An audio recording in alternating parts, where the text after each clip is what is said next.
Wait, where are we?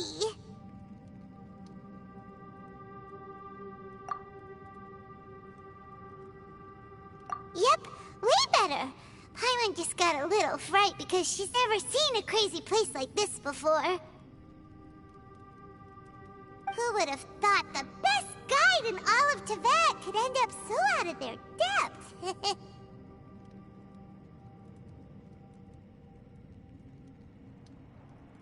Yeah! So anyway, Paimon just had the weirdest dream. There were cattle mooing constantly. Yeah, just like that. Aw, Ushi, were you looking after Paimon?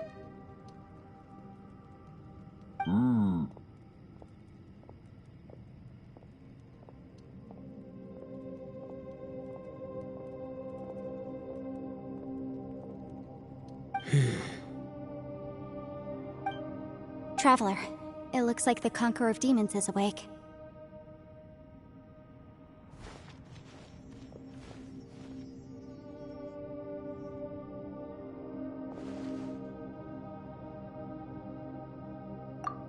I'm fine. Don't worry.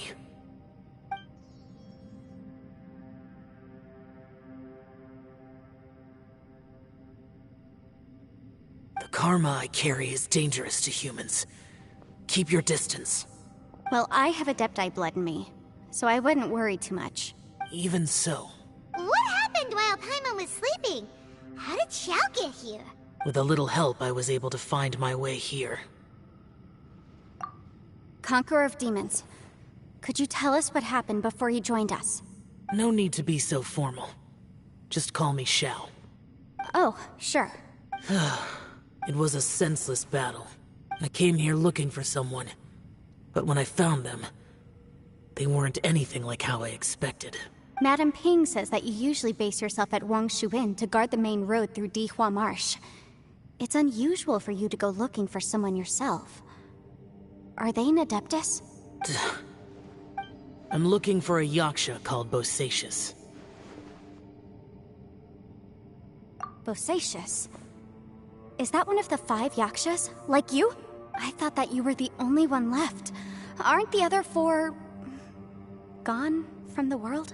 You could say that. But Bosacius's body is the only one that was never found.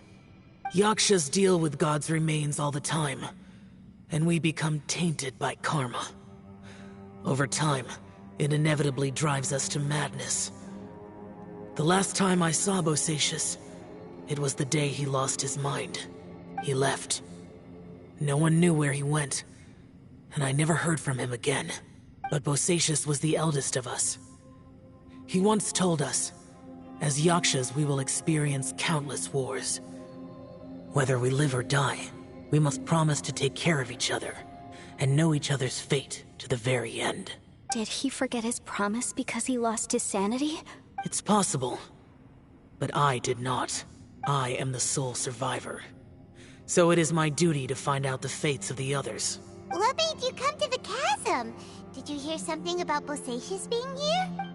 Did you know that 500 years ago, the beasts of Conria invaded the chasm?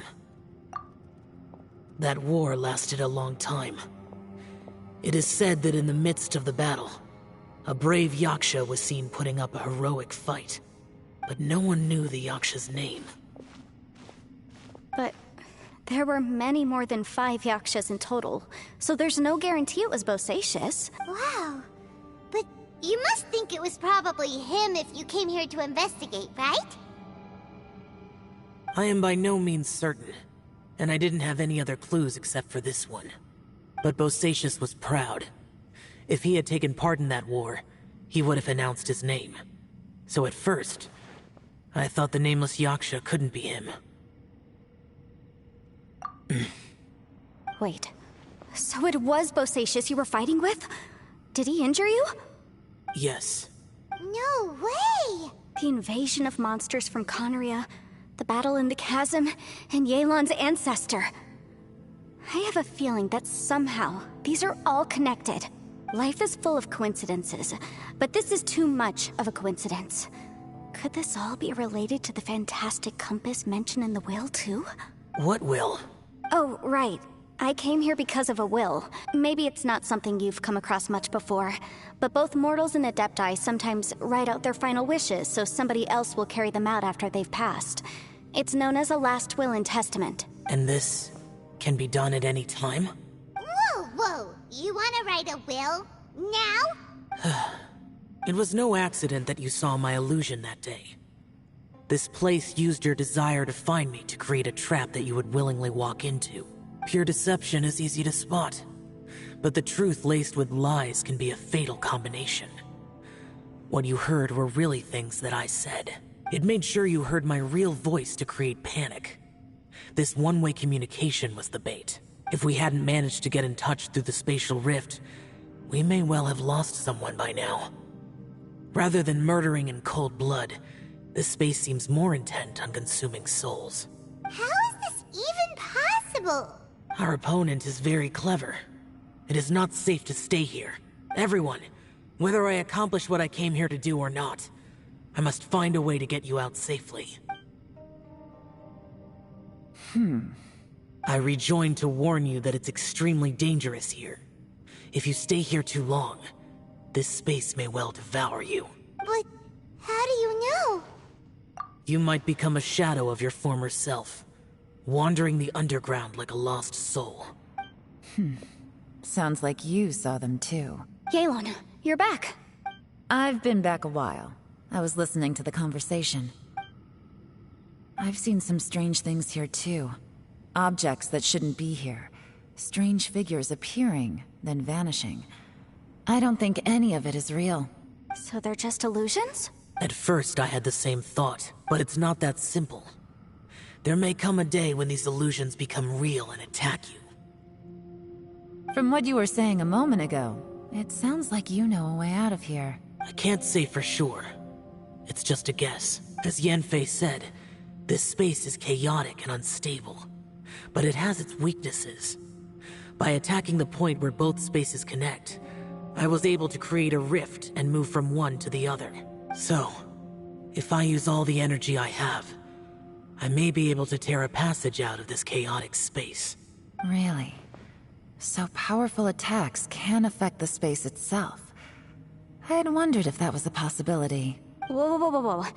But what do you mean by all the energy you have? I mean, it will take everything I've got. Wait a minute. When you said you were gonna get us out safely, you mean you're gonna stay here? You can't be serious. I saw Bosacius underground. That's when I realized the horror of this place. A single blast can only create a very small opening. To send you back to the outside world, I may need to continuously channel power in order to keep the tunnel open. I know how to fight to the bitter end. I can do this. No way. Even if what you're saying is true, I can't agree to this. Paimon neither! It's not much of an escape plan if we gotta leave someone behind. It's only a good or bad plan if there are other options to compare it to. But that's not the situation we're in right now. I doubt you'd still be stuck here if anyone had a better idea. But can you be certain that your plan will work? I cannot. What is wrong with you?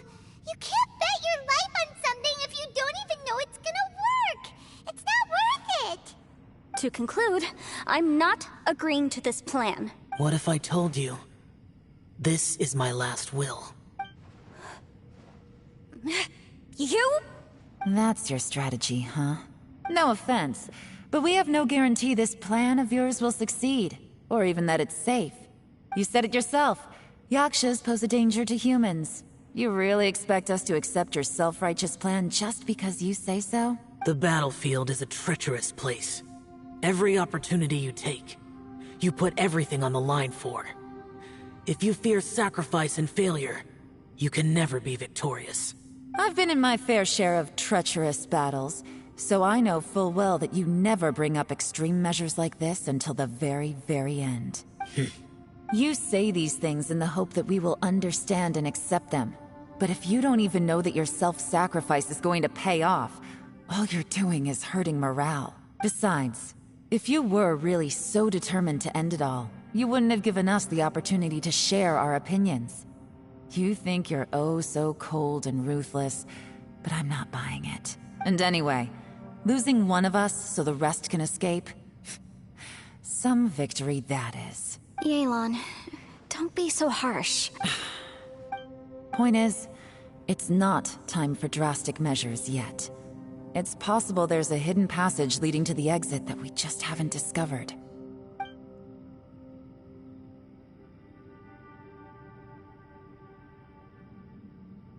What if there isn't? Or if we don't find it? And in the end, I'm so weak that I don't have the strength left to sacrifice myself.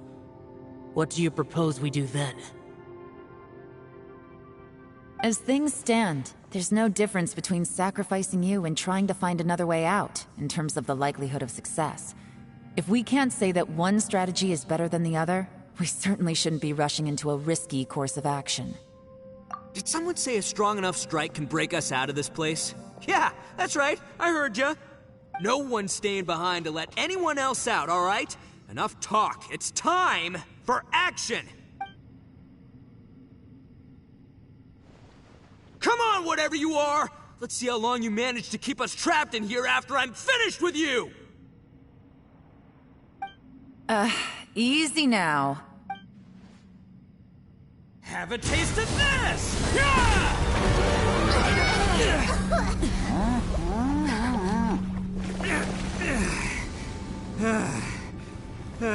Whew, okay, so I didn't tear the whole place down. But check it out, new path. If you need a hero, I'm the man for the job.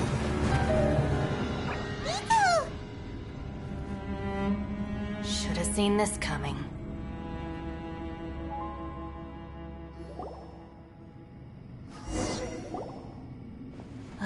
Why do you always have to do things like this? Shinobu. What happened to Ito? Did he pass out?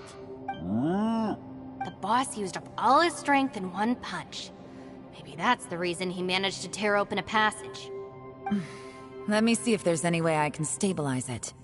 He did this because he heard us arguing, right? The thing with Boss is, he just can't stand conflict between teammates. Whenever we get into an argument in the Arataki gang, he always goes and does something shocking to calm everyone down. Today, he's done it again. He may not have known you for very long, but when he said he sees everyone as part of the same team, he truly means that.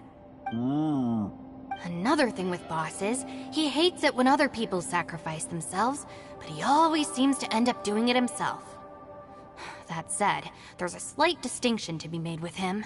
When he does things like this, he doesn't really think he's sacrificing himself, because he genuinely believes that he's strong enough to defeat any obstacle he's facing. Giant eagle alert! And wasn't he just doing the same thing Xiao suggested? So stupid. The boss is hardly open to persuasion. Besides, he always acts without thinking. There's no doubt that he really thought he was about to solve everything in one hit. It's not just him either. The other guys in the Arataki gang are more or less the same. That's why they need someone like me to clean up after them. I couldn't stop him if I tried, so I might as well just let him do his thing. Besides, often his harebrained intuition is surprisingly on point. We might punch our way out of here yet. Ito, please tell Paimon you're okay. I'm sorry. Don't be. You have nothing to apologize for. Both you and Yelan made some very good points. Still, if this was an Arataki gang issue and you were one of our members, I have to say I'd side with Yelan on this one. The boss definitely wasn't sacrificing himself. He firmly believed that we'd be able to find a way out through the passage he opened up, and he's certainly not expecting to be left behind. Everyone's important. We have to support each other if we're going to get out of here. Your survival is of huge importance to some people. No, to a whole lot of people. Aw, Shinobu. Everyone, let's all do our best to try and find a way out. There's still a chance. I'm sure we can escape. Leave the boss to me. Don't worry. Everyone, it seems this passage doesn't lead to the outside world, but deeper inside. What the? So Ito's efforts were in vain? No, it's still worth exploring. I'll go and take a look first. Aha, I see. I'm with you.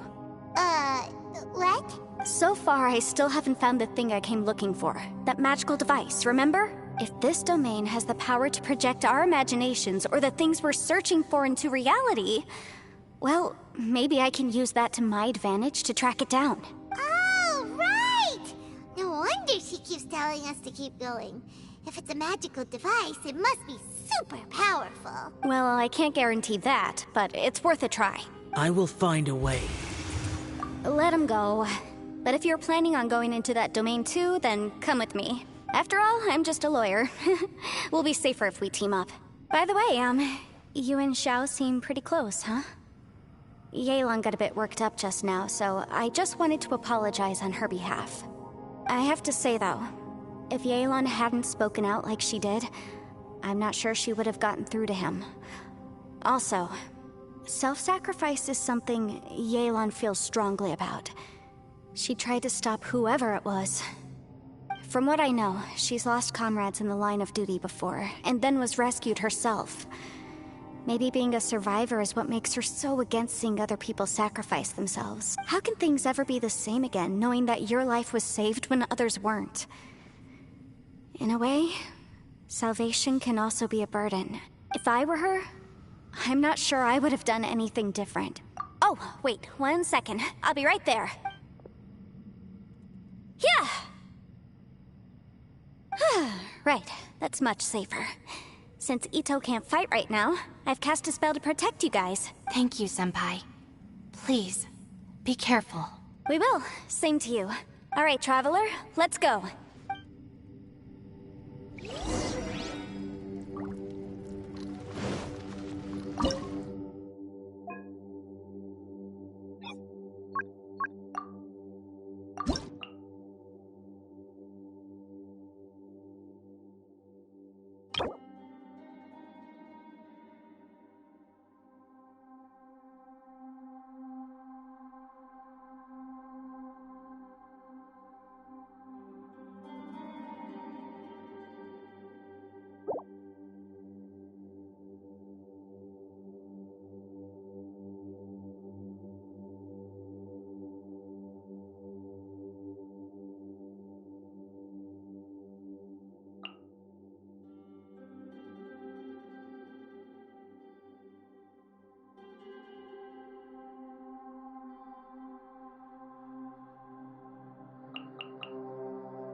Enhanced animal modules. Your life is mine. Everyone on me! Advance! Time for your arraignment!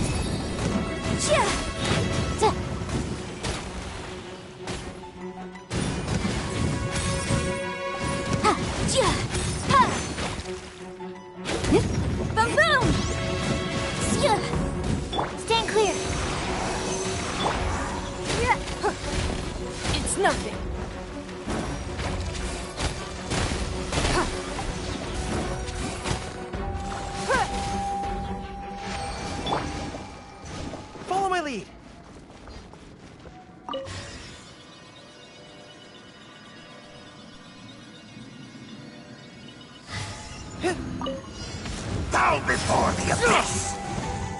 Charge! Incinerate! Submit! Absorption test! It's a roar!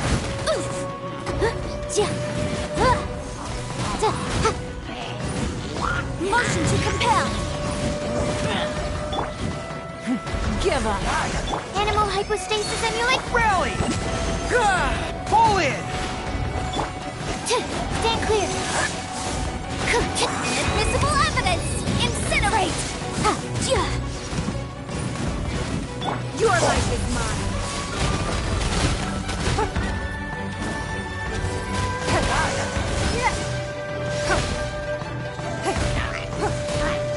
It's nothing!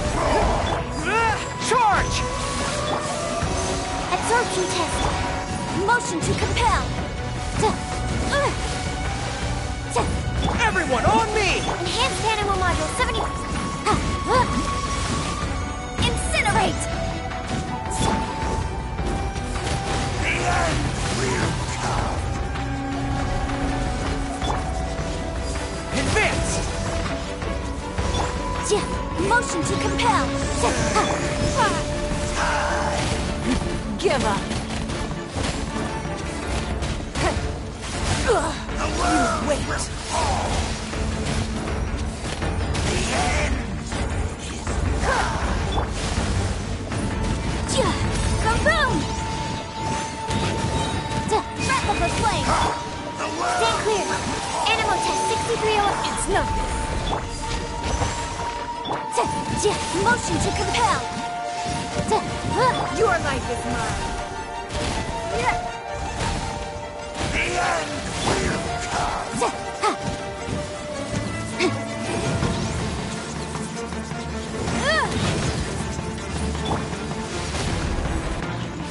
The abyss shall rise once again.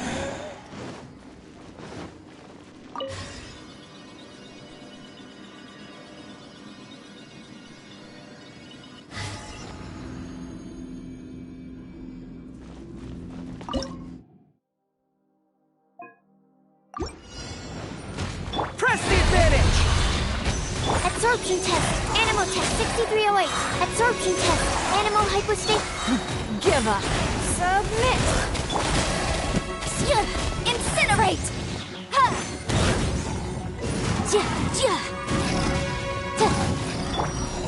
It's nothing. Animal test 60. Pull in! Inadmissible evidence!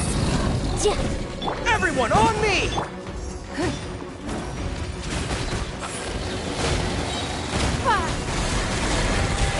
Stand clear! Motion to compel!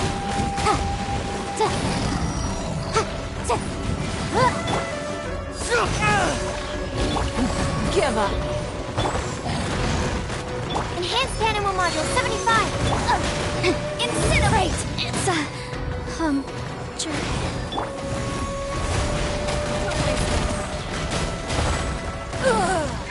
Press the advantage! Charge! Animal test 6308. Absorption test. Submit! Give up.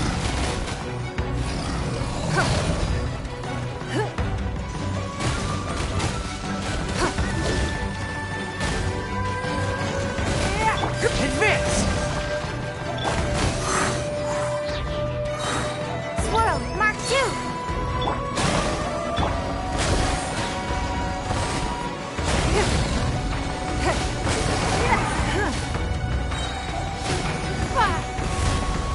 Don't waste my time. Animal test 6308. Don't break my glasses! Stand clear! Everyone on me! Give up. It's nothing. Absorption test. Animal test 6308. Pull in! Submit! Don't waste my time. That's not right. Stand clear. Is this the end of dunes. Wind. Animal module 75. Follow my lead.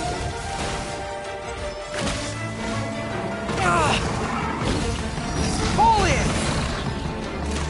Press the advantage. Absorption test.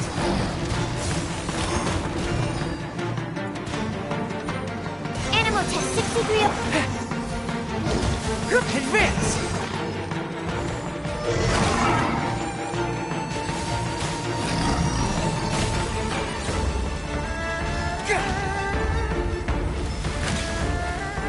Charge! Follow my lead. Absorption test. Swirl, Mark 2.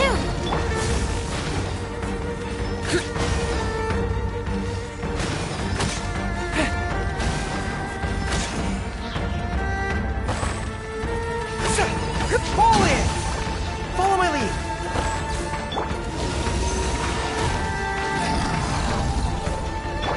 Everyone on me!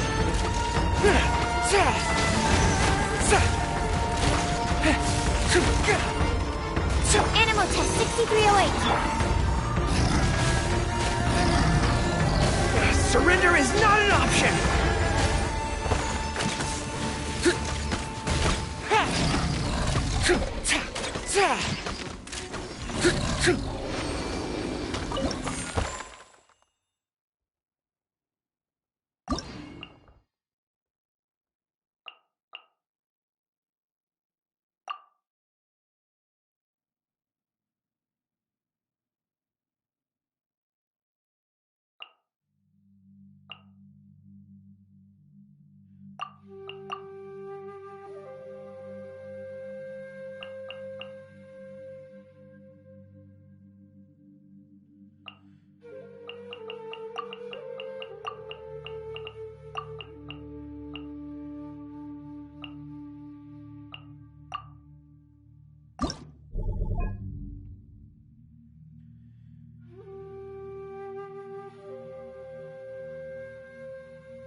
Stabilize! Wind, hear me. Orders given. Orders received. This is order! Disappear! Worthless! Here! Worthless!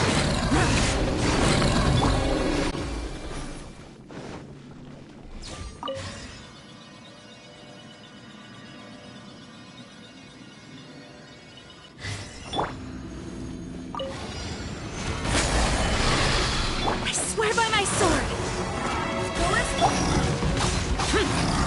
Sacred name.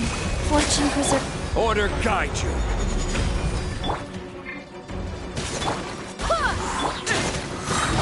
Lament! Worthless! Worthless! Worthless!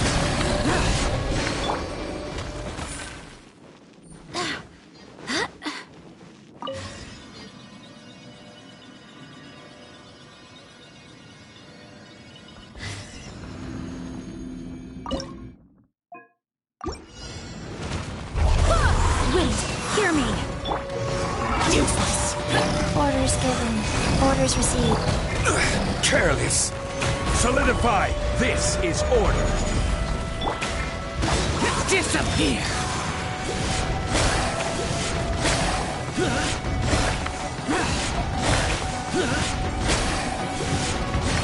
Worthless! Here! Useless. Barbados, guide us. Stabilize. Order guide you. Sacred name, fortune preserver, life co- Lament! Here! Worthless!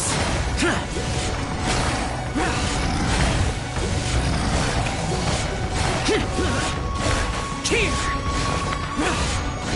Worthless! Foreign! Here! Wind, hear me. Gather. I will have order. Orders given, orders received. The will of life, go.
Let's get down to business! Everybody stand! Things are about to get dark. Inazuma shines eternal. To the berry, my lucky day! To the berry, my lucky day! Illusion shattered. Busted. Wait, let's light it! There is no escape. Berry, my lucky day! To the berry!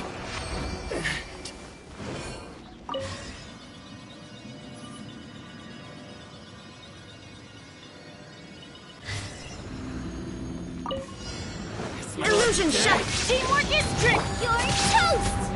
Here comes the catch. Torn to oblivion. To the berry!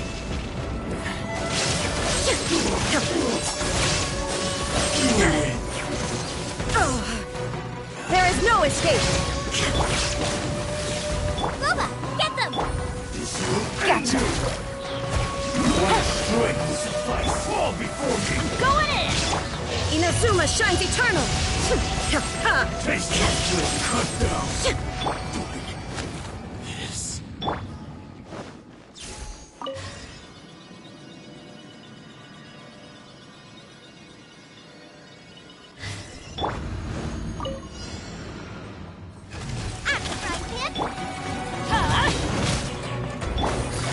Quietly now.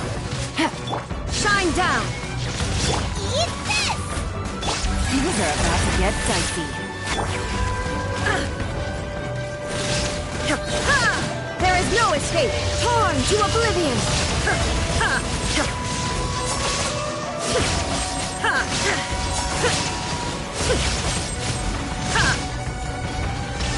Everybody stand back! Nice and spicy! Gotcha. Inazuma shines eternal.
that huge disc in the distance.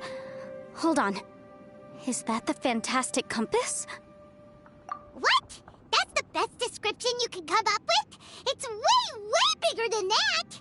Huh. Well, it seems our theory checked out.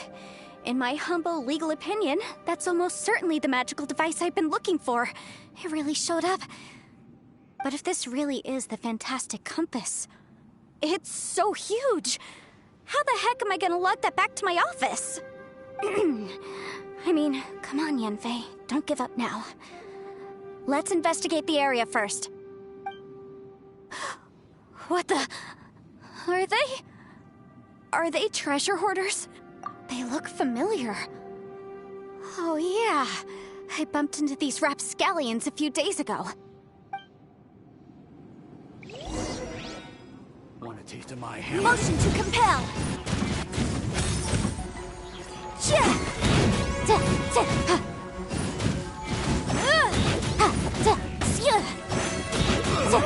Boom boom!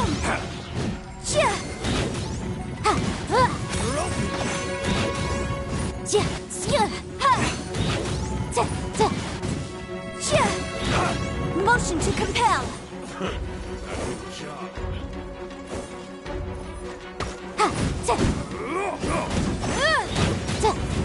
Boom boom! Breath of the flame! Wasn't done.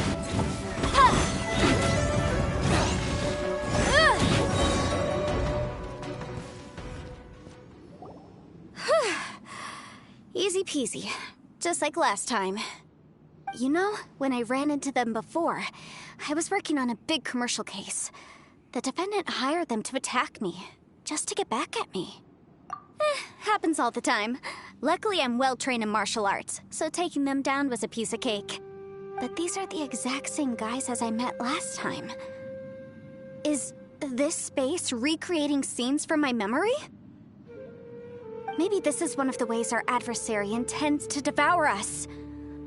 Unbelievable.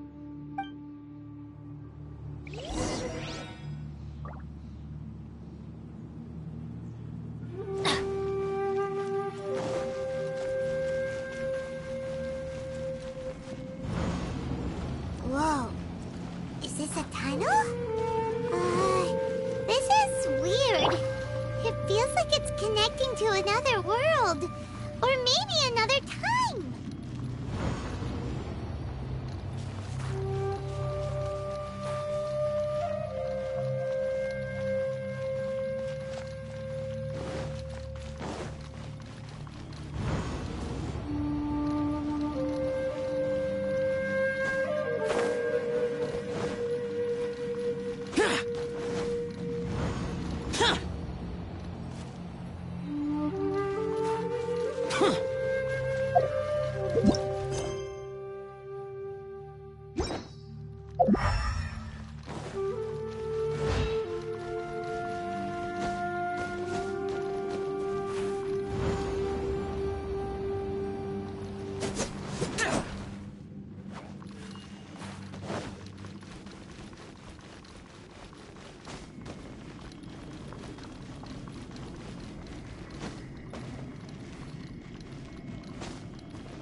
There's a smaller disc here.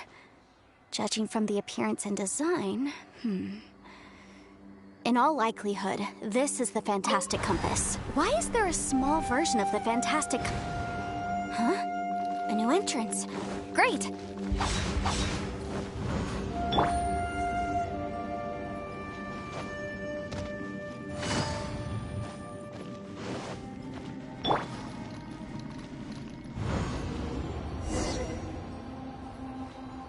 I thought we might run into some other people here, but apparently not. The Fatui? Whose memory is this? Ah, watch out! Just as I thought. Yelan, you're here! I will take you down no matter how many times you show up. Hey, relax. We're together now.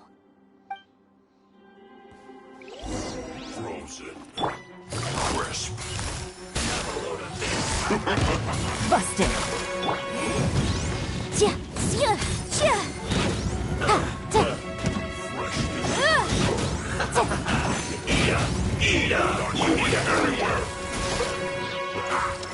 Frozen food.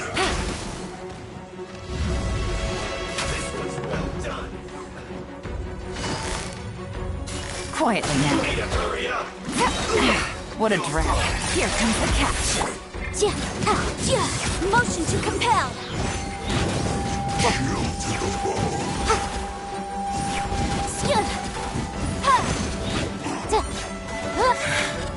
I mustn't give up. But can I hold it here? I will. In the compass. It's just so tired. Busted. Boom boom.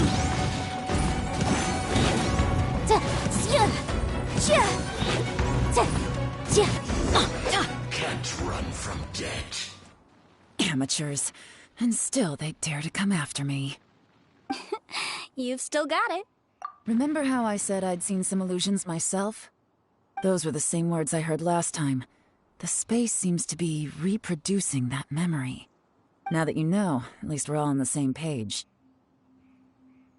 He said the word fantastic. Was he talking about the fantastic compass? Yanfei, see that thing on the ground?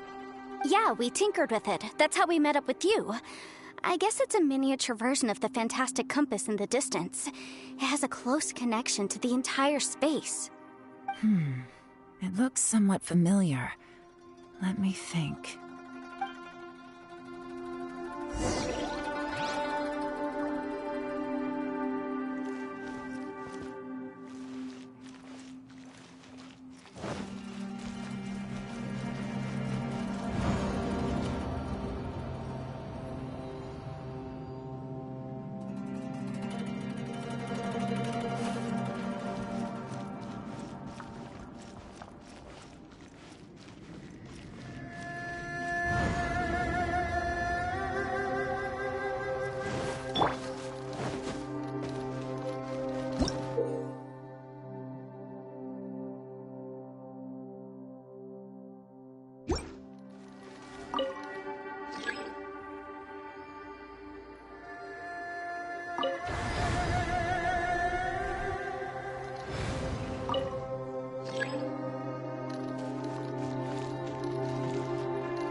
Take it easy.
Another new space.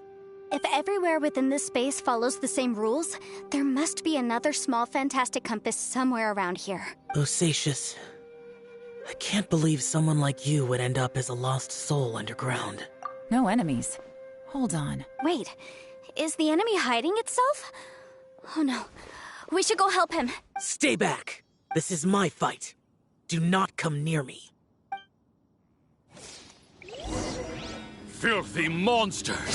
So many people have died at your hands! I lured you here to this underground space because I found your weakness. Hiding and ambushing from the dark is Bosacius' signature tactic. Die here with me! Huh? How did a valiant warrior like you die here?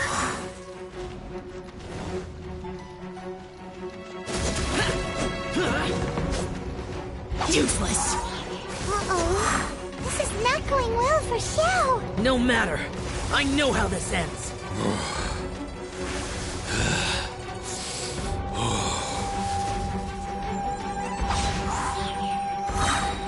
Disappear! Look! Bosacius is showing signs of fatigue. Bosacius, martial Retris. Even your strength is finite. Your illusion is not as mighty as you.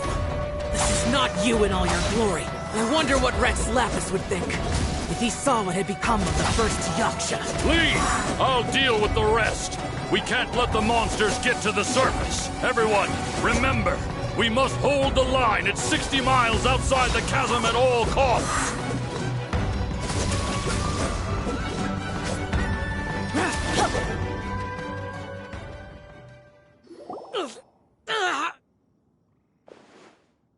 Enough! Phantom, be gone! Xiao, are you okay? This is my purpose. Don't worry about me. So your invisible opponent was the legendary Bosacius, Marshal Vitris? Yes. So excuse my stubbornness. Bosacius has been missing for centuries. This may have been the last time I will ever see him. He was saying something about holding the line at all costs. He fought here. The nameless Yaksha from the legends. It was him. But didn't you say he'd always announce his name? How could his name be lost to time? What happened? I don't know.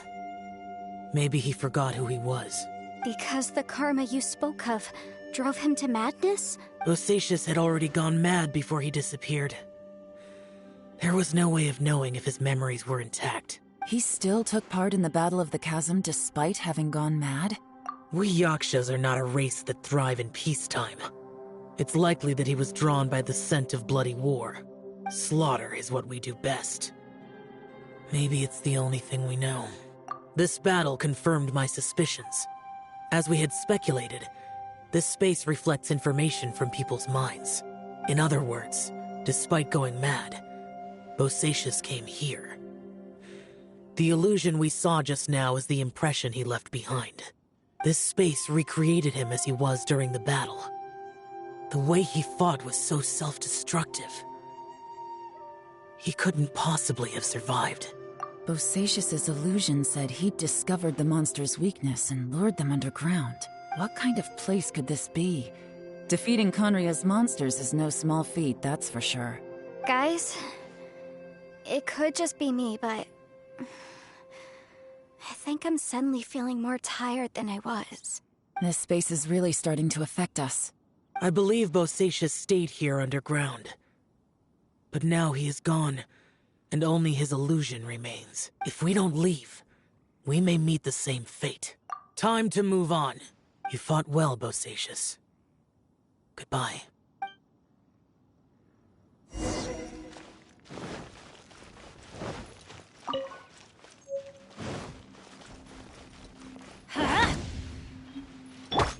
Shine down!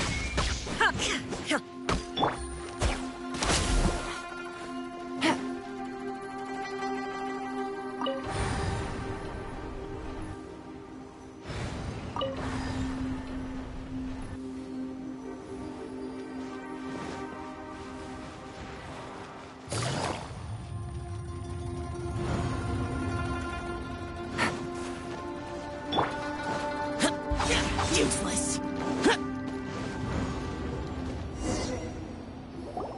Looks like there's some information here. Shall we take a look? Okay, let's see.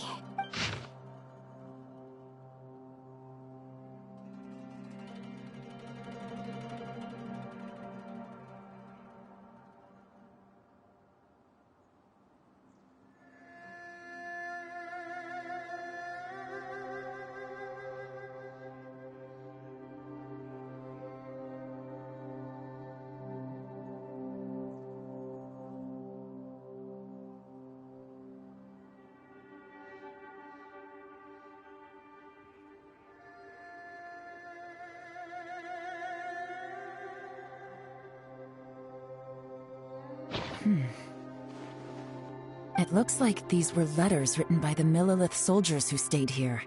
So, who's this Boyang they mentioned? Boyang was one of my ancestors. The one who didn't make it back. You mean Boyang fought alongside Bosacius? I believe so. And the Millelith soldiers were their brothers in arms. I guess now we have a pretty good idea of where everyone that went missing ended up. Yes. So scary. Come on, let's not stay here. I have a gut feeling that sooner or later we'll connect all the dots. And then, we'll finally know the truth. Still, who knows how this space is planning on revealing the answer to us.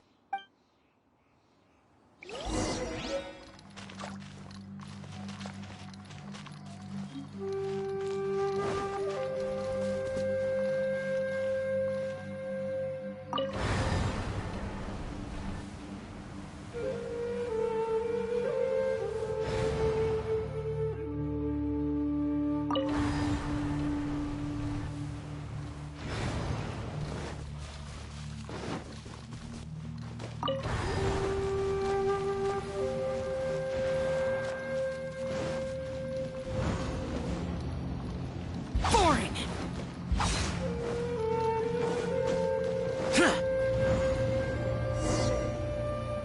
There's nothing here at all. What a creepy space. It has the feel of the abyss, but where are the opponents? Your memory? Of what? The abyss? So, this place is created purely based on your memory?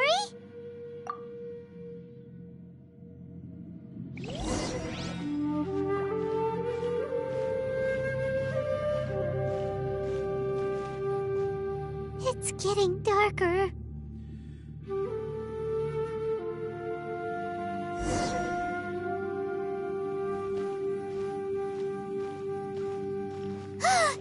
It's... Lumine, wait!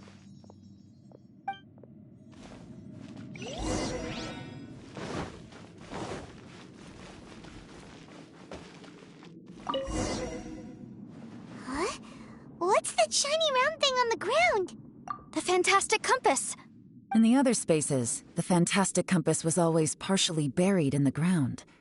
But this one is lying flat, intact, as if somebody left it here. Oh, she was just a figment of your imagination? So, she appeared as an illusion because you miss her so much, huh? Yanfei, are you sure this is the fantastic compass you're looking for? I think so. There were no pictures in the will, but based on the description, it seems to check out. Yelan? What is it? From the design and build, this fantastic compass looks extremely similar to the catalysts used by my clan. I just need to do this, and... Someone's used this before. There may be a hidden message inside. Let's get out of here and find somewhere safer. Alright, here we'll be fine. Take a moment to catch your breath while I try to unlock the fantastic compass.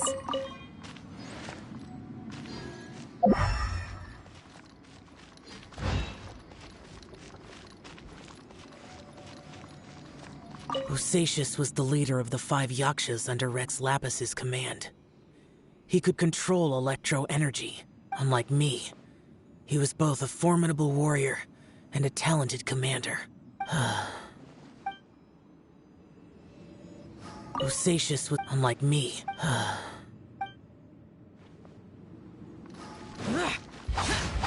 Now that I've found the fantastic compass, my work here is done. But if the Bosacius we saw was just an illusion, will we really be able to take anything we find here back to the outside world?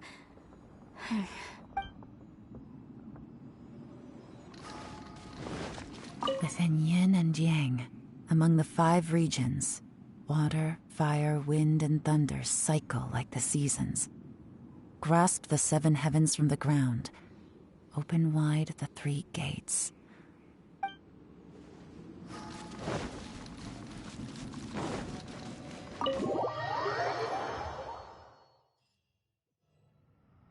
Well, well. This is not what I was expecting. Oh, seems like you've made a new discovery.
This information was left by a thaumaturge called Boyang, who, as you know, is the missing ancestor that I came here to investigate. All this information, it was left by your ancestor? Hundreds of years ago, 2 of my ancestors, brothers, were gifted the fantastic compass by someone of great importance. They brought this device to the chasm and joined the war against the monsters of Conria. They set out together, but only one of them made it back. Minus his sanity. Karma. Correct. One possibility is that when they fought alongside Bosacius, they were tainted by his karma. Neither of them had visions, so they wouldn't have been able to resist its effects for very long. From reading through this, it sounds like Boyang ended up staying here for good too. Well, this is just wonderful. So, that's it. There's no way out? What do we do? Are we gonna die here? But Paimon doesn't wanna die! Paimon's had enough of this place! Let me out!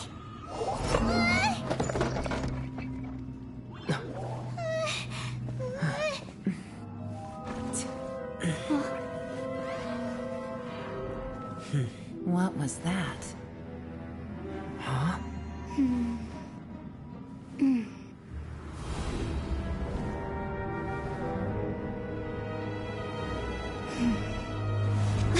I got it! I just had a thought. Give me a second, I just need to double check.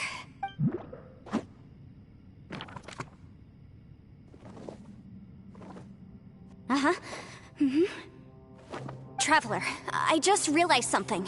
Okay, so on my way here, I was studying the will the whole time. But I didn't give any thought to the book that the will was inside of. I don't know it verbatim, but I have read it before. The gist of the story goes like this. Millennia ago, an Adeptus made a magic device to seal away evil monsters. Later, he made good friends with a human and gave the device to him to use as a catalyst.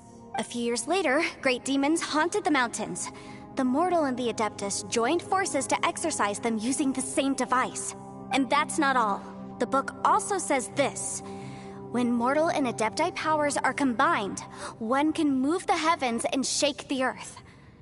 This contraption is proof that mortals and Adepti may coexist, that there is unity between heaven and humanity. I have both Adepti and human lineage. Maybe my power can work.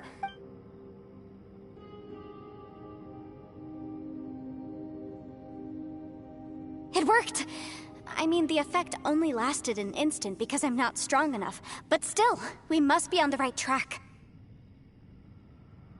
And look, something seems to have been activated inside the fantastic compass.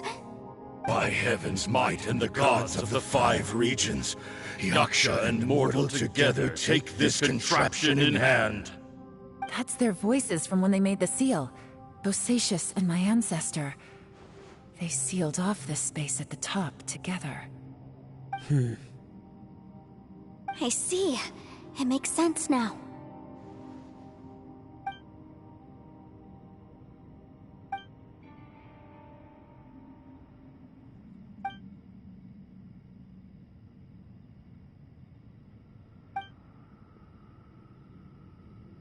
Everyone, let's go back and meet up with Ito and Shinobu. I have a suggestion to make. Paimon can barely move anymore. Oh, why can't we get out of here? Paimon doesn't want to die. Paimon wants to stay with you. Paimon, just hang in there, okay? Trust me, there's still hope. Let's go.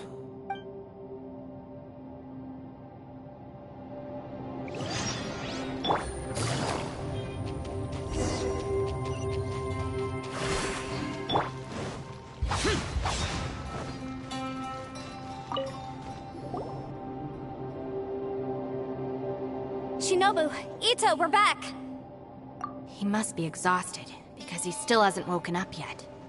But he's not in any serious danger, so don't worry. What about you guys? You found something, didn't you? It's written on your faces. But whatever it is, it's bad news, isn't it? We found the fantastic compass.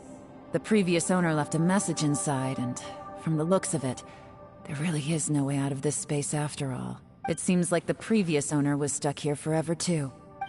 Shoot! This isn't over yet. Listen to me. Just now, I tried channeling my power into the fantastic compass, and it responded. But all that did was activate the records from when the seal was created. Right, but the issue wasn't with the compass. It was with the method. Remember what the book says? When mortal and Adepti powers are combined, one can move the heavens and shake the earth. Only when a mortal and an Adeptus combine their powers can the fantastic compass be fully activated. I'm a mix of human and Adeptus.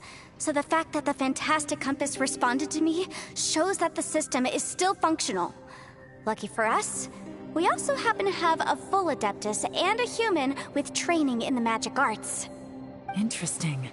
So that's what was going through your head. So, an Adeptus and a human need to channel their power at the same time? Yes, if my guess is correct, then when both of you put your full power into the Fantastic Compass, we should be able to completely reactivate it. Maybe even reverse it. Last time, it was used to seal the intersection between this place and the chasm. If we can reverse it... Then we're home free. Awesome! So there's still hope? You bet. Your idea seems reasonable. Okay, well let's all take a quick break. We'll give this thing a try once we're ready. Oh boy, Paimon's so nervous. Yelan, Xiao, how are we looking? I'm all set. I'm ready. Oh, but Yanfei, there's one thing you might need to mentally prepare yourself for. I'm afraid you probably won't be able to take the Fantastic Compass out of here. From what I can tell, everything within this domain is the result of disordered space-time and memories. We all came here for different purposes, and everything that's happened here has been in response to our own imaginations and conjecture. Terrifying, but also a miracle. This space, well, it's more than just a space. Whether there's some kind of higher power at work here, I don't know, but the whole time, it's been reading our minds and responding to us in the form of illusions. Also, according to the history of the chasm, this place must have existed for a very long time. What could have created it? Oh, that. Yeah, I was there too. Huh? Wait a second. It was you that shot that arrow? Who else did you think it was? That snake is probably a remnant of Conrion's civilization, and crystals are highly effective against it.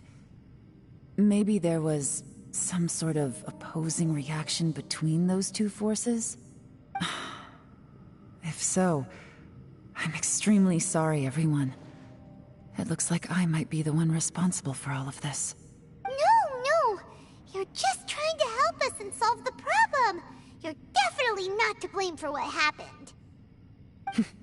If you say so. You could almost liken this bizarre space to a living being that throws all kinds of hallucinations at us to deceive us. Everyone we've seen here, and all the paths we've walked, it all ceased to exist 500 years ago. Additionally, most of the things here are static. So if we really do manage to escape, then once time starts moving normally again, the Fantastic Compass will likely disappear. That's actually what I think too. That's precisely why it's such a miracle that we even found the Fantastic Compass to begin with. This whole thing feels like we're breaking free from our shackles using a spear that by rights should not exist. This is a long shot, but it may be our last chance. So, whose wish was it that summoned this device? Perhaps it was. But maybe there's another reason. Your incredibly strong commitment to your search. It's a shame that we couldn't find your family. But if they were here, I'm sure they'd want nothing more than to see you being rescued from this place. I gotta say, it does intrigue me, the way we all ended up here together. If this is fate, then let's grab it in our hands and turn it around. Leave the boss to Ushi and me. We're ready. Traveler, take care of Paimon. Yanfei, you might need to come closer to me when the time comes. Sure.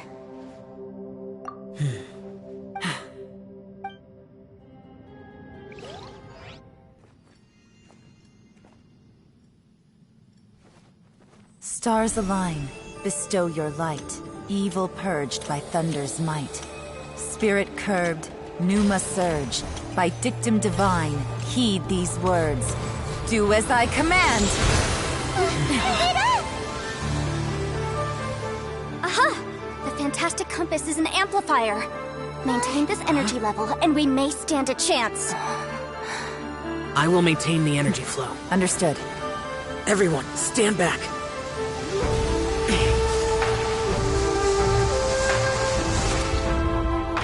I shall hold the line by sealing the surface. As Yakshas, we must fight for this world. General Elatus, falling in!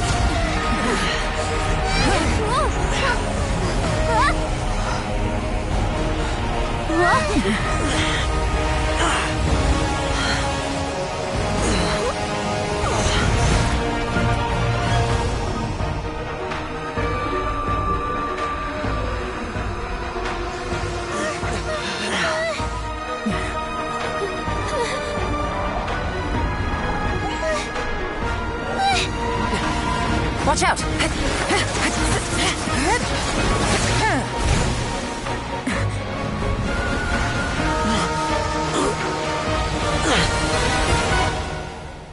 This trip may be dangerous, yet you insist on going.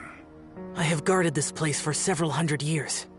Only to seek the nameless Yaksha do I request your approval.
Your strength won't last!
That was close.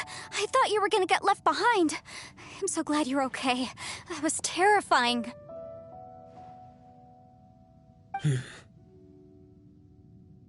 I know what you were thinking, but...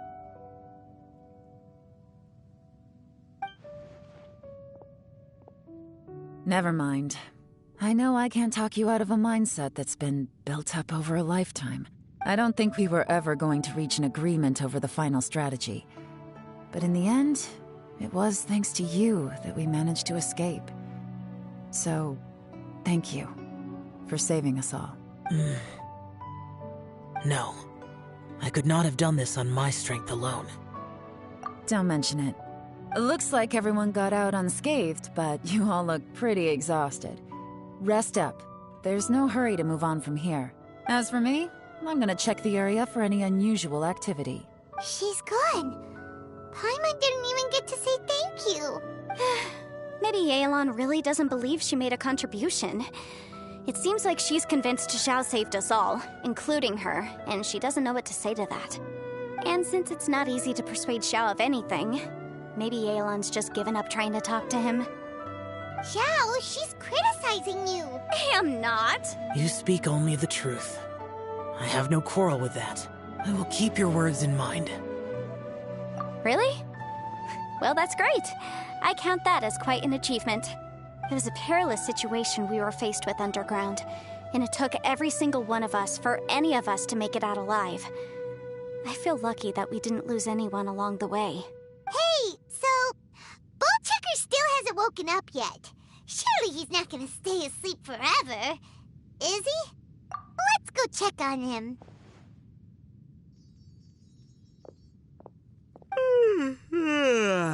I slept like a rock. Good times. Huh?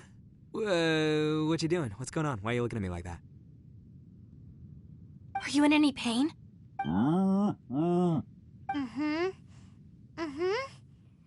head? What about it? Is there any brain damage from the impact? You need to tell us if you're not feeling well. You weren't that bright to begin with, so if we add brain damage to the equation... Oh, brother.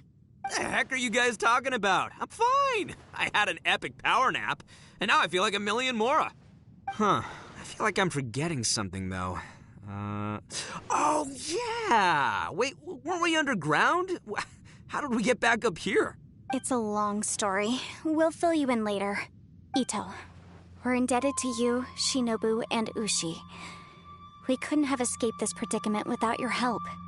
I'm the reason you all got caught up in this. Please accept my apologies, and let me find some way to compensate you for the trouble. Bah, crazy talk. You helped us first. Of course we're gonna return the favor. Hey, if it weren't for you, we'd still be in a Liyue jail cell right now. That's not quite correct. You'd be in jail, not me. Good point. Well, okay then. How about this? To celebrate our newfound friendships, how about you let me take you to Liyue Harbor for some sightseeing and a proper meal? I like the sound of that. Now that you mention it, whew, I am famished. Oh, I can barely walk here. I'm hungry too, Senpai. Why don't we head straight over? Paimon too! Paimon wants to come too! Huh? Fine! Alright, well, I promise I'll take good care of your friends from Inazuma. Take it easy, okay? What we just went through was a lot. Oh, wait! Yelan left already. I was gonna treat her to some tea. But I'll take this to mean we're square.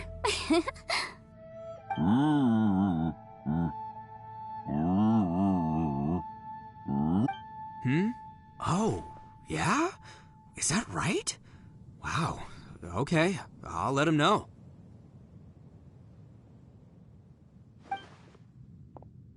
Traveler, Flying Lavender Melon, Ushi has a couple words he'd like you to pass on for him.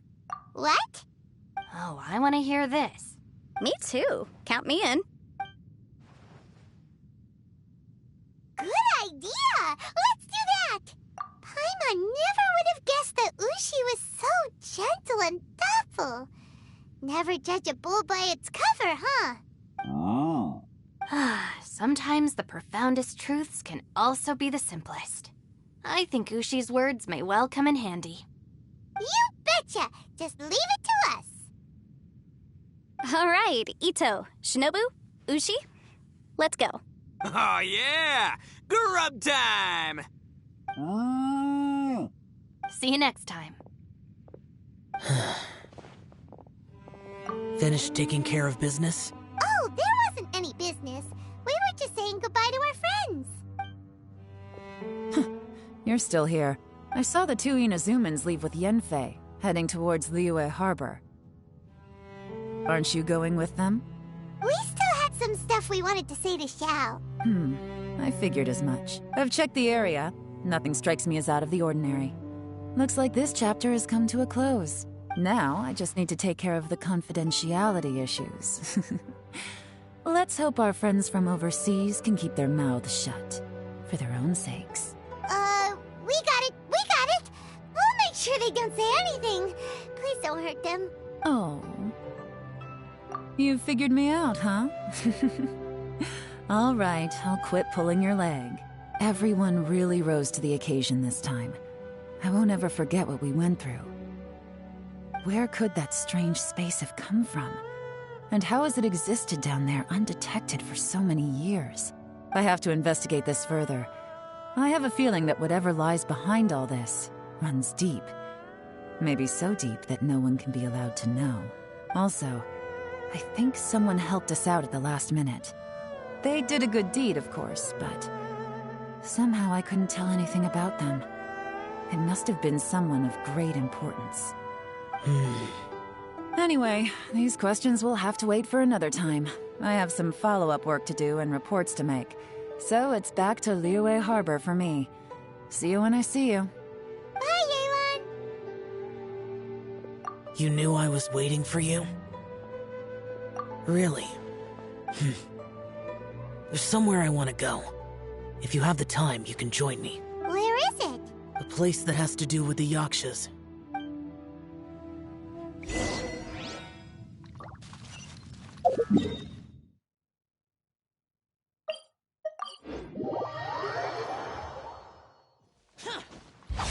Worthless!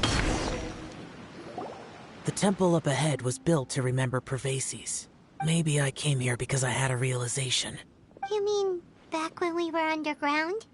It's hard to put into words.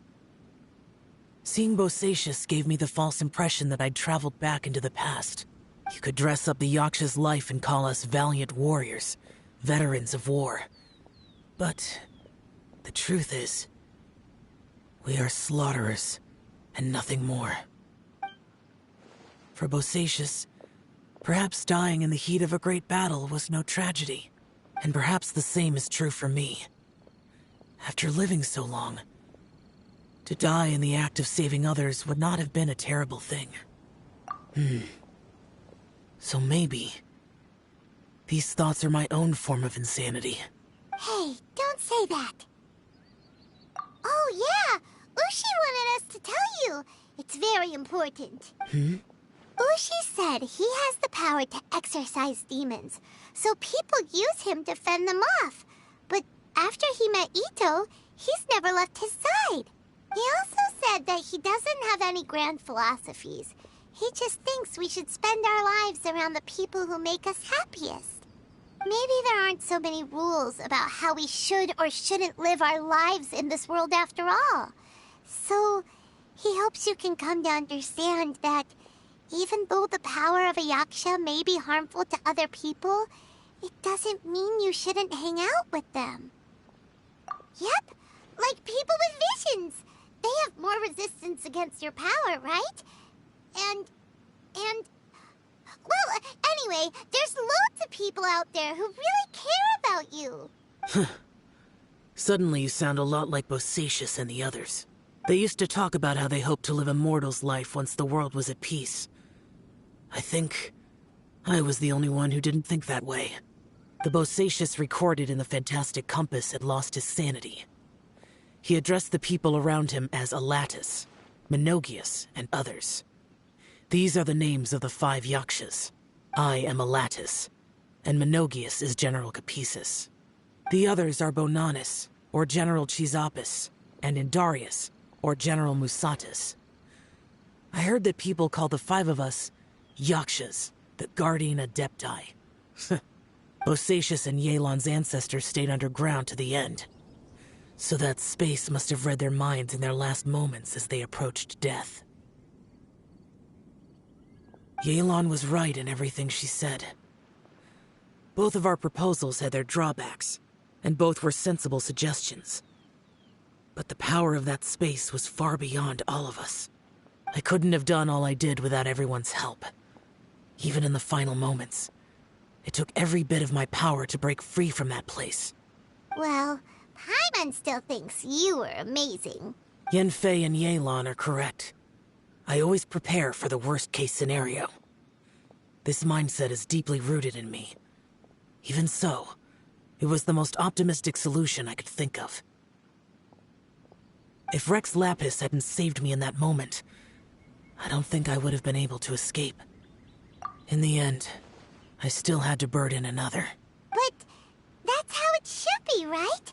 You've known Zhang Li, Rex Lapis, for such a long time.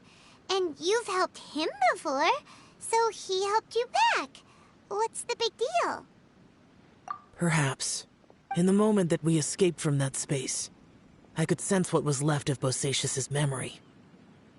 If I had to say what I gained from this trip, I think that would be it. It's good that one more person will remember him.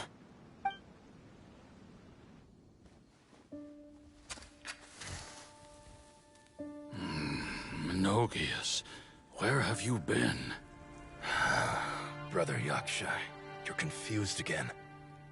I've told you countless times, I am Boyoung, a thaumaturge who fought with you in the chasm. Boyoung? Boyoung? You are Boyoung, but who am I? Believe me, I want to know as much as you do. Here we are, the two who agreed to stay here together, and I can't even call you by your name. It's a shame. Stay here? No. No, you have to leave. Nonsense, Brother Yaksha. We're down here for good now. Don't you remember? It's too late to have regrets. The seal can't be broken. The seal... Ah, yes. I'm a Yaksha who came here to fight. Brother, are you okay? Look at the state of me. I don't think I've got long now. We're the only two left. Don't go dying on me. You know, today I saw my family down here. Clear as day. What do you think? Am I losing my mind now, too? Boyoung, do you want to go home? I made my decision to leave Zhongzhou up on the surface. I obviously... Of course I want to go home. I must have family, too. You mean brothers and sisters? I'm sure you do. Brothers and sisters. Yes, but who am I? And where is my family? Brother! What's wrong? Hang in there. It's just you and me, don't die before me. Alatus, is that you? Who's Alatus? Your memory's going again. I'm sorry. You all have to see me in this state. Brother! Look, there's someone over there. Who are they? They're my... I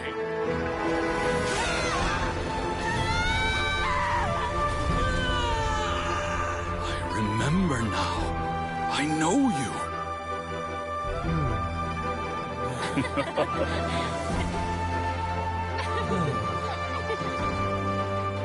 My brothers and sisters have come for me, Boyoung. You're awake? At least tell me your name. Brother Bosacious. Hey, Bosacious. Bosacious. I am Bosacious, and my destiny is to make the ultimate sacrifice.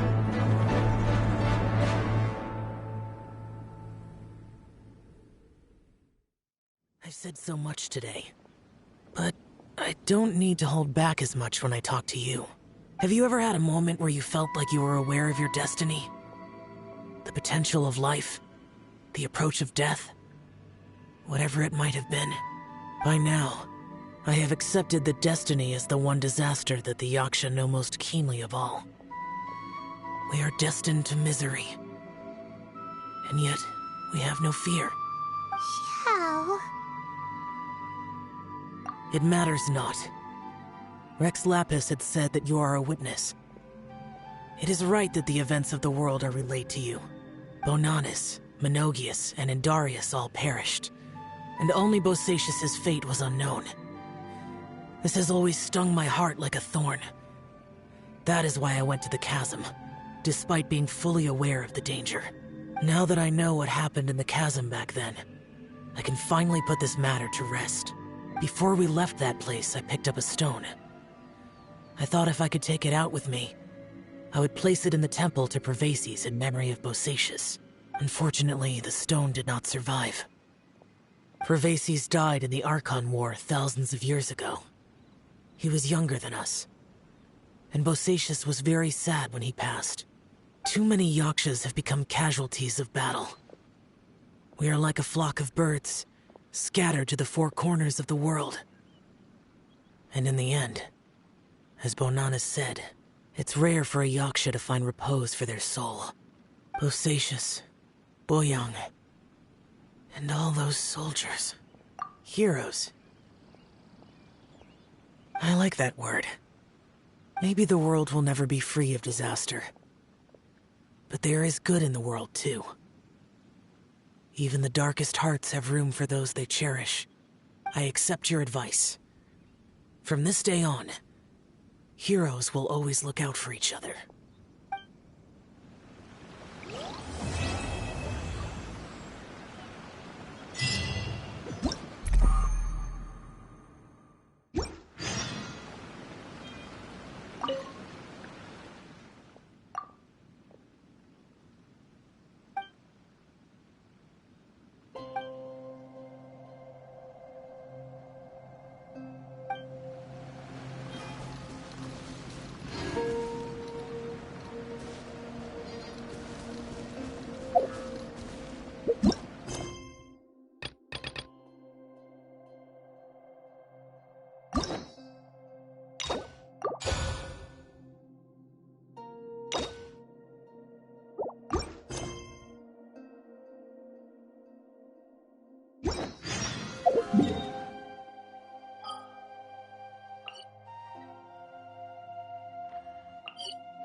One with nature.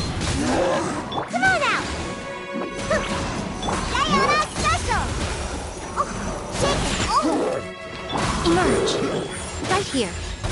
Fallen leaves, adorn my night! Nothing lasts forever.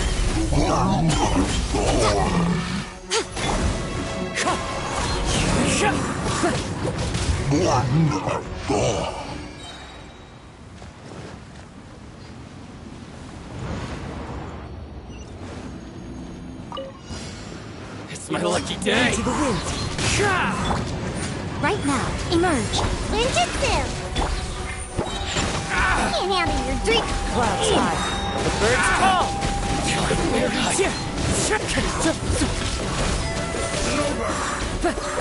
I'm ready! The wind knows me. Cut down.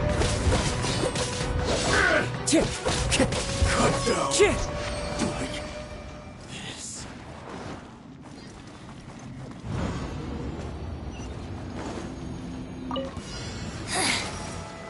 insolent shall be punished. I'm out of here!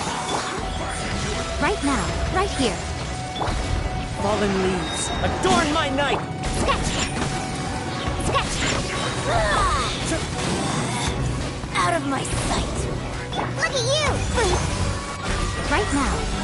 Emerge. A sight to behold. Mercy! Into the wind. Clouds high. The birds call!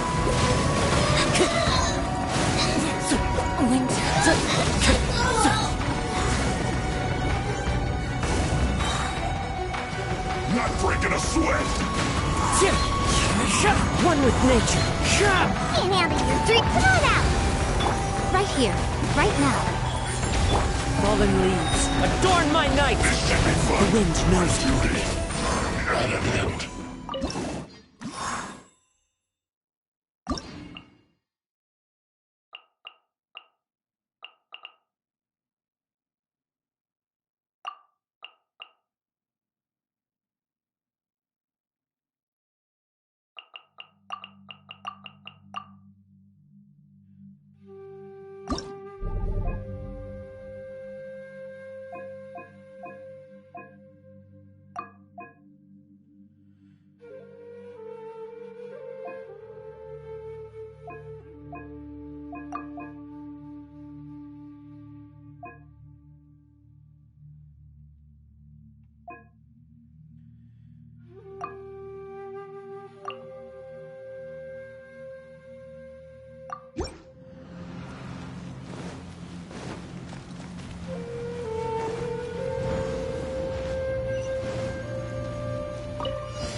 There is no escape! Teamwork is true! Things are about to get dicey. Torn to oblivion!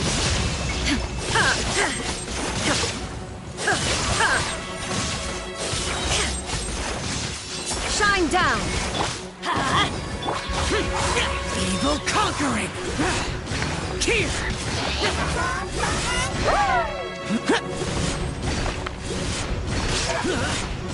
Here! Off we go!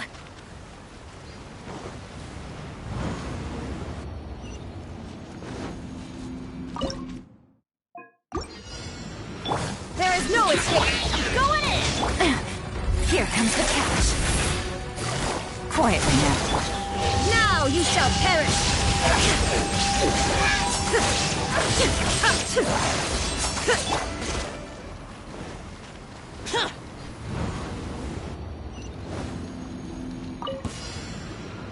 Let's light it up! Teamwork is dreamwork! Shine down! Disappear! Worthless! Worthless! Here! Worthless! Here!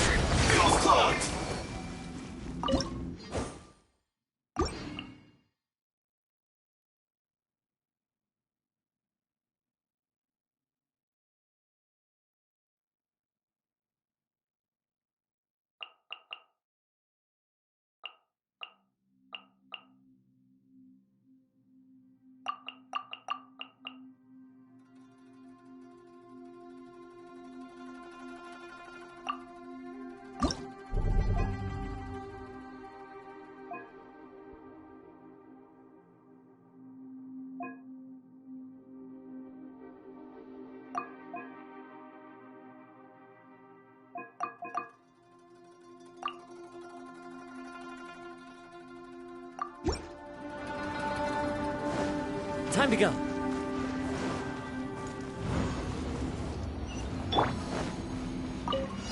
Emerge. Right now. Right here. Nova, get them! One with nature. The wind knows me. Clouds high. The birds call. Look at you, Boozle! I'm always watching.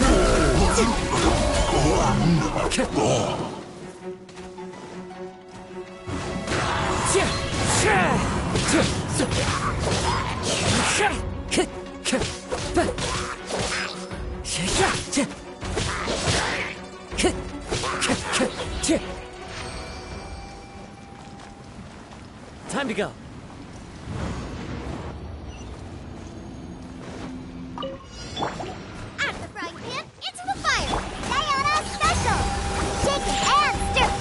now, right here, emerge. As one with wind and cloud. Into the wind. One with nature.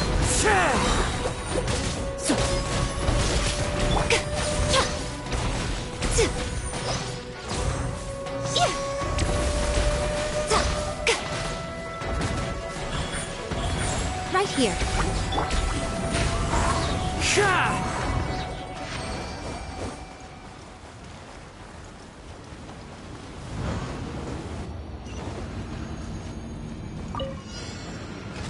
Nice and spicy. You're toast. Right now, right here, emerge. Clouds high. The birds call. Into the wind. The wind knows me. Show them. What a nuisance. Nothing lasts forever. Right here, emerge. Right here. Can't handle your drink. Huh, shaking ass. Into the wind. As one with wind and cloud. Booba, get them. Emerge. The wind knows me. Right now, emerge.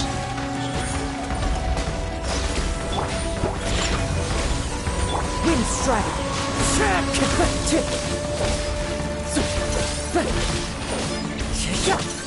Right here, right now.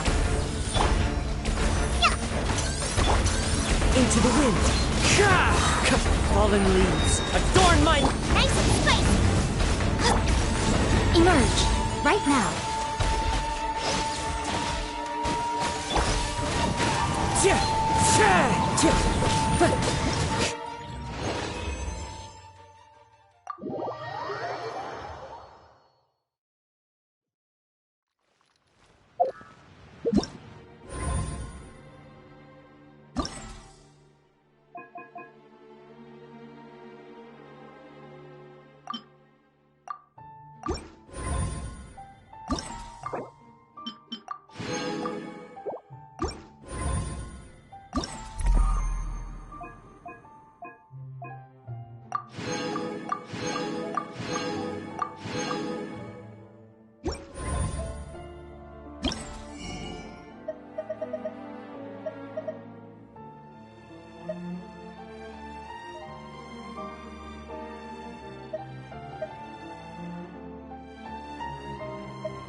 Illusion shot! Everybody stand! Game's up! Time's over. Inazuma shines eternal!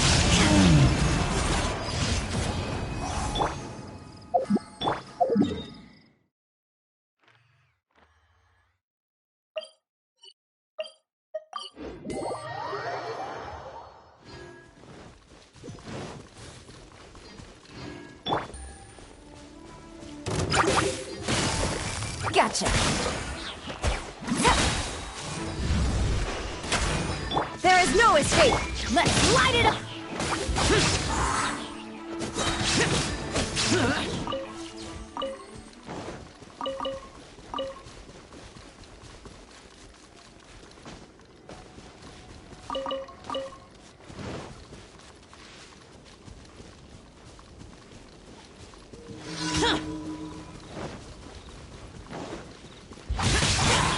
Illusion shattered! Going in! Things are about to get dicey. Now you shall perish!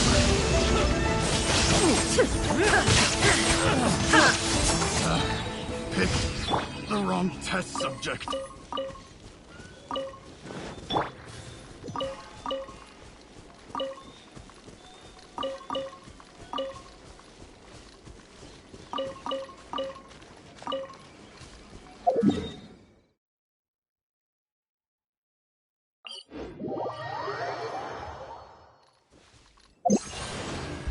Useless!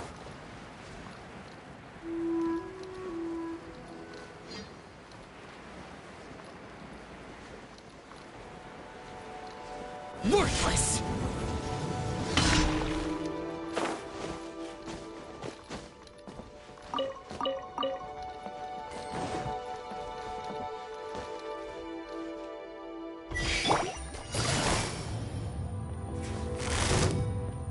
Quietly now.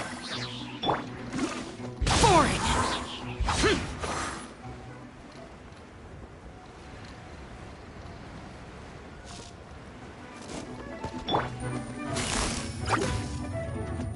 Gotcha!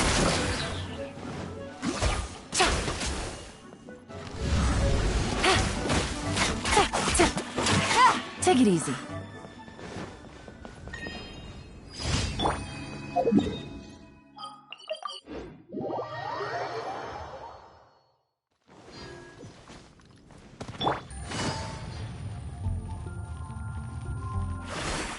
Add Ash. Thank you for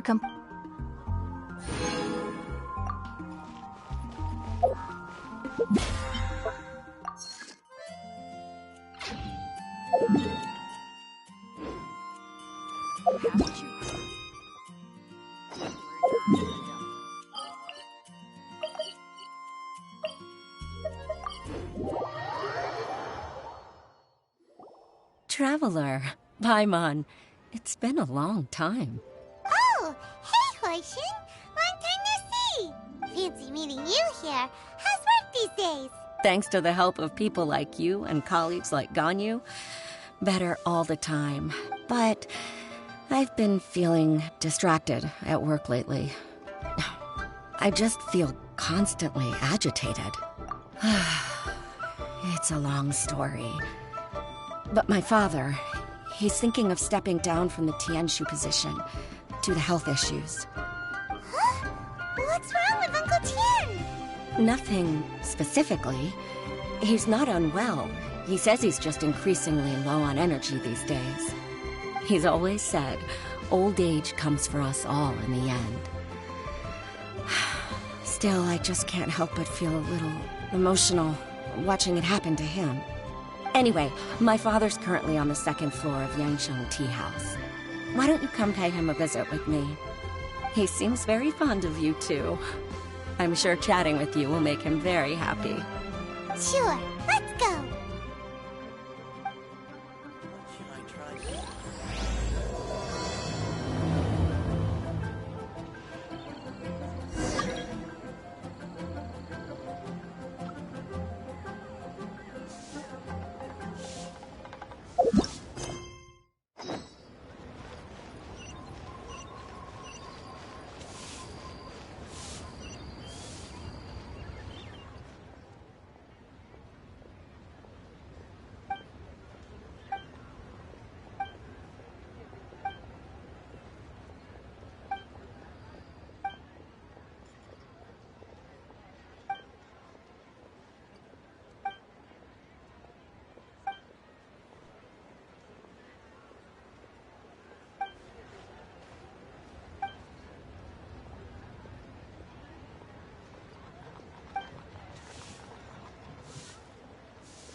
What a lovely surprise. Welcome. Hoishi, why don't you go downstairs and get the shopkeeper to make us a fresh pot of tea?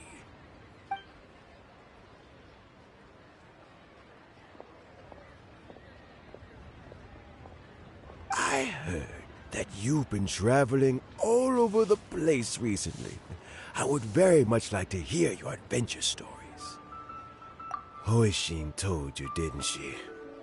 Don't worry. I'm quite all right. It's just the years gradually catching up with me. As I grow older, I'm starting to find that with many things, though the mind is willing, the flesh is weak. Especially recently, I've noticed a rather drastic drop in my energy levels. I am still very much in good standing as the Tianshu today. Nevertheless, I wish to pass on the position before my mental acuity begins to decline beyond redemption. How difficult is it to transfer the Tianshu position? Oh, well, you see, the Tianshu is a rather unique position among the Liyue Qixing. Historically speaking, the Tianshu rarely appears in public. We stay behind the scenes, planning and giving advice, so a public selection process would not be suitable. We also want to keep any prospective Tianshu candidates free from influence by outside forces, so we tend to be as discreet as possible in their assessment and appointment. For these reasons, the incumbent Tianshu typically recommends their candidate of choice, and this is then approved by the other Qixing members. So in other words, you pick someone, and then Lady Keqing, Lady Ningguang, and the other Qixing appoint them? Correct. Unfortunately, due to my health, I won't be able to assess every candidate myself. Not to despair, however, because I found someone exceptionally capable to act on my behalf as assessment officer. In fact, I believe you recently became acquainted with her yourself. Oh? Who is it? I'm heartbroken. I thought it might take you a little longer than this to forget all about me. It's yelan! Jackpot. Uncle Tian here asked me to assess 3 candidates for him. Fancy joining me? You'll be among the first to get to know the next Tianshu. Might be a good opportunity for you. What do you think? Paimon thinks so too. It can't be a bad thing to be on good terms with a new Qixing, right? Alright then. Though, I gotta say, Uncle Tian, you say you're into behind-the-scenes planning? My work's of the covert variety too. Don't you think I might make a good Tianshu? Huh? Yelan, you want to be the next Tianshu? I'm not opposed to the idea, but I suspect Ningguang wouldn't let you go very easily after how long you've been working together.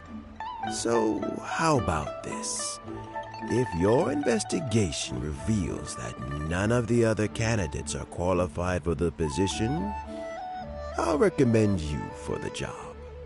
Deal. Well, you guys take your time. Everything's all set for the assessments to go ahead. Meet me on the first floor when you're ready. Until then, have a pleasant conversation. Oh, and no need to pay for your tea. As the new owner of this fine establishment, this runs on the house.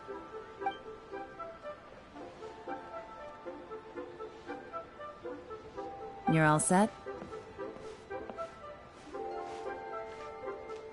Uncle Tian seems really worn down. It's like all his energy's gone. Yeah, it may sound harsh, but Uncle Tian is past his prime. He's not cut out for this anymore. So he's recommended 3 candidates. Their names are Qinwei, Mingguo, and Zhi. Qinwei is a wealthy entrepreneur. Mingguo works at the Liyue Ministry of Civil Affairs, and Zhi is focused on study and travel. Try to keep all that in mind. Of course, it doesn't really matter if you forget, since we'll be assessing them at Yuehai Pavilion in a short while. Qianwei, Mingguo, Gee. Paimon should be able to remember their names, but what does the assessment involve exactly? Let's leave that until we get to Yuehai Pavilion. All right. Heads in the game, people. The stakes don't get much higher than a change in the Qixing. We can't afford to miss anything, no matter how small. Got it. We'll keep our eyes wide open.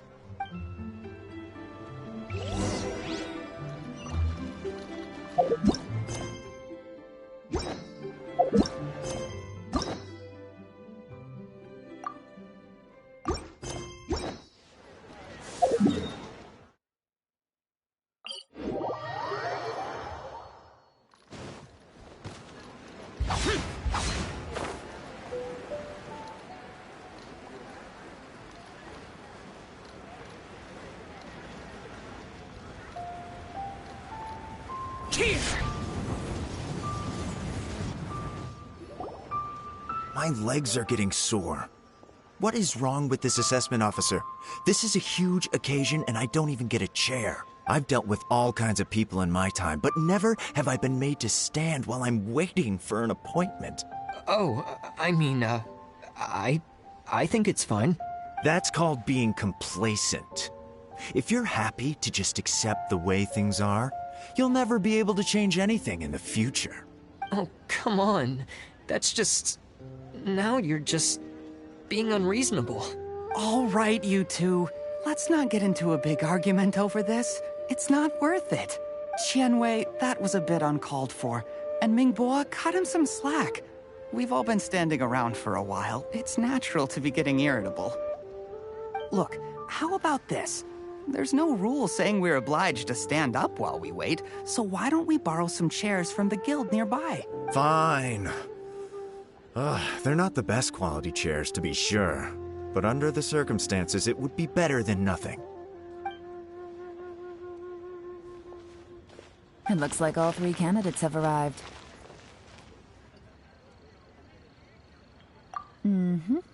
We'll meet them formally soon. Before that, let me run you through the assessment process. I've split it into 2 stages: current affairs and planning, and face-to-face interview. In the first stage, candidates are required to submit a manifesto for Liyue's development. In the second stage, we will ask them some questions in person. Writing a manifesto takes time, so I informed them of this requirement in advance. These are the reports they submitted. Wow. One of them is really thick. It's also worth mentioning a stipulation I gave them. Whoever is appointed as the new Tianshu will be expected to implement their plan as put forward in their manifesto. Failing the occurrence of some cataclysmic event, they will not be permitted to change their plan. Therefore, these 3 piles of documents in front of us represent where each candidate stands on key policy issues. There's still some time. Have a skim through, get a first impression of what each person's proposing. I'll be waiting off to the side. Just let me know when you're done.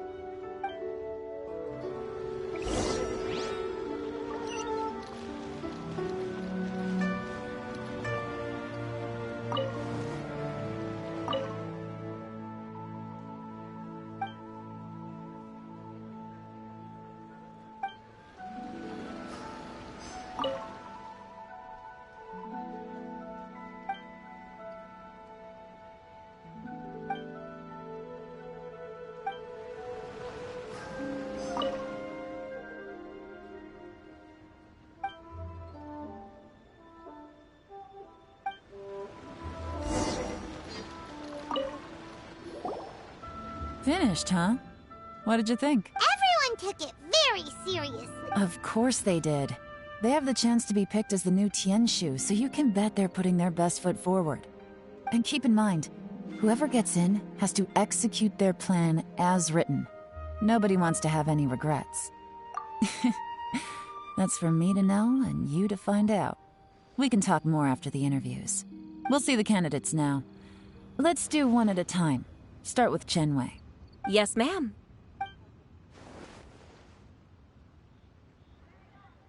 Oh? So you two are the assessment officers, are you? I had assumed that given the great import of this situation, Lady Ningguang would perhaps be assessing us in person. I certainly hadn't imagined I'd be seeing two entirely unfamiliar faces. I trust you've read through my manifesto? I'd be more than happy to clarify any details you found difficult to grasp. It was written with an expert audience in mind, after all. Mind your tone, mister! Relax. It wasn't intended as a personal slight against anyone in particular. I was simply stating a fact. Cloud Retainer? You know this Adeptus? Oh, yes, I remember now. You must be the traveler that people are constantly talking about. With your sterling reputation, you must have a respectable level of erudition. Perhaps you will be able to understand the concepts I have put forward. Although I shouldn't get my hopes up. Oh, is it my turn? Yes. Please introduce yourself. I'm, Mingbo. I work in the Ministry of Civil Affairs. I've worked there for, 9 years, 5 months, and 3 days. In that time, I've handled, 2,347 cases. I have 12 active cases at the moment. They should be concluded in, 16 days? My current work is related to urban planning, and I'm also responsible for, auditing the accounts. To be more precise, there are 3 parts to the accounts, namely... Is it just Paimon, or is he not very good at public speaking? You know what? Let's leave the self-introduction there and move on to some questions. Oh, okay. Sorry.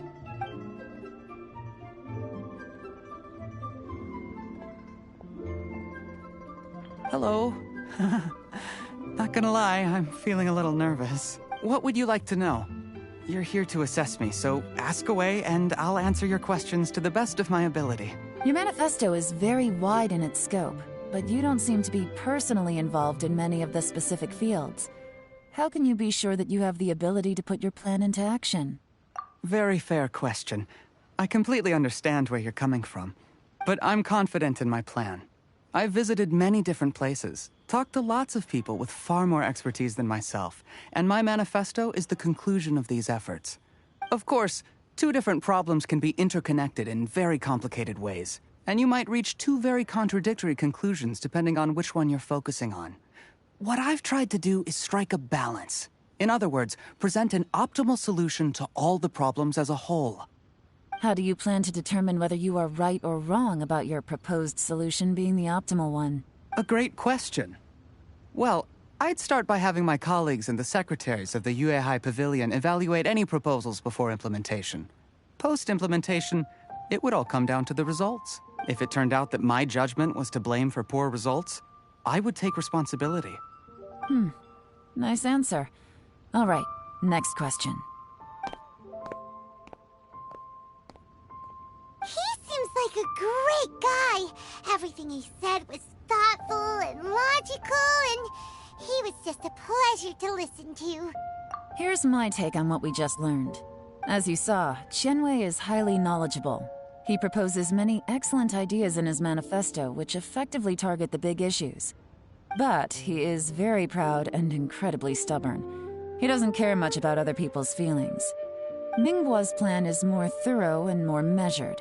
You can tell he's meticulous in his work, very detail-oriented. But he and Qianwei are otherwise polar opposites. Mingbo is not very articulate and comes across as very timid in conversation. Perfect summary! Paimon couldn't agree more! You're good at this, yelan. Last but not least, Jur-E. His manifesto is full of pertinent details, his methodology is sound, and his proposals cover a broad range of fields, which is quite a rare feat. The depth he goes into in each and every area means it can only be a product of painstaking work. Plus, he is modest and good at dealing with people. But what really interests me is that many of his views happen to coincide with Uncle Tien's. Having someone like Jur-E take the position would certainly put Uncle Tien's mind at rest. Great! We'll see. Let's go back and report to Uncle Tien.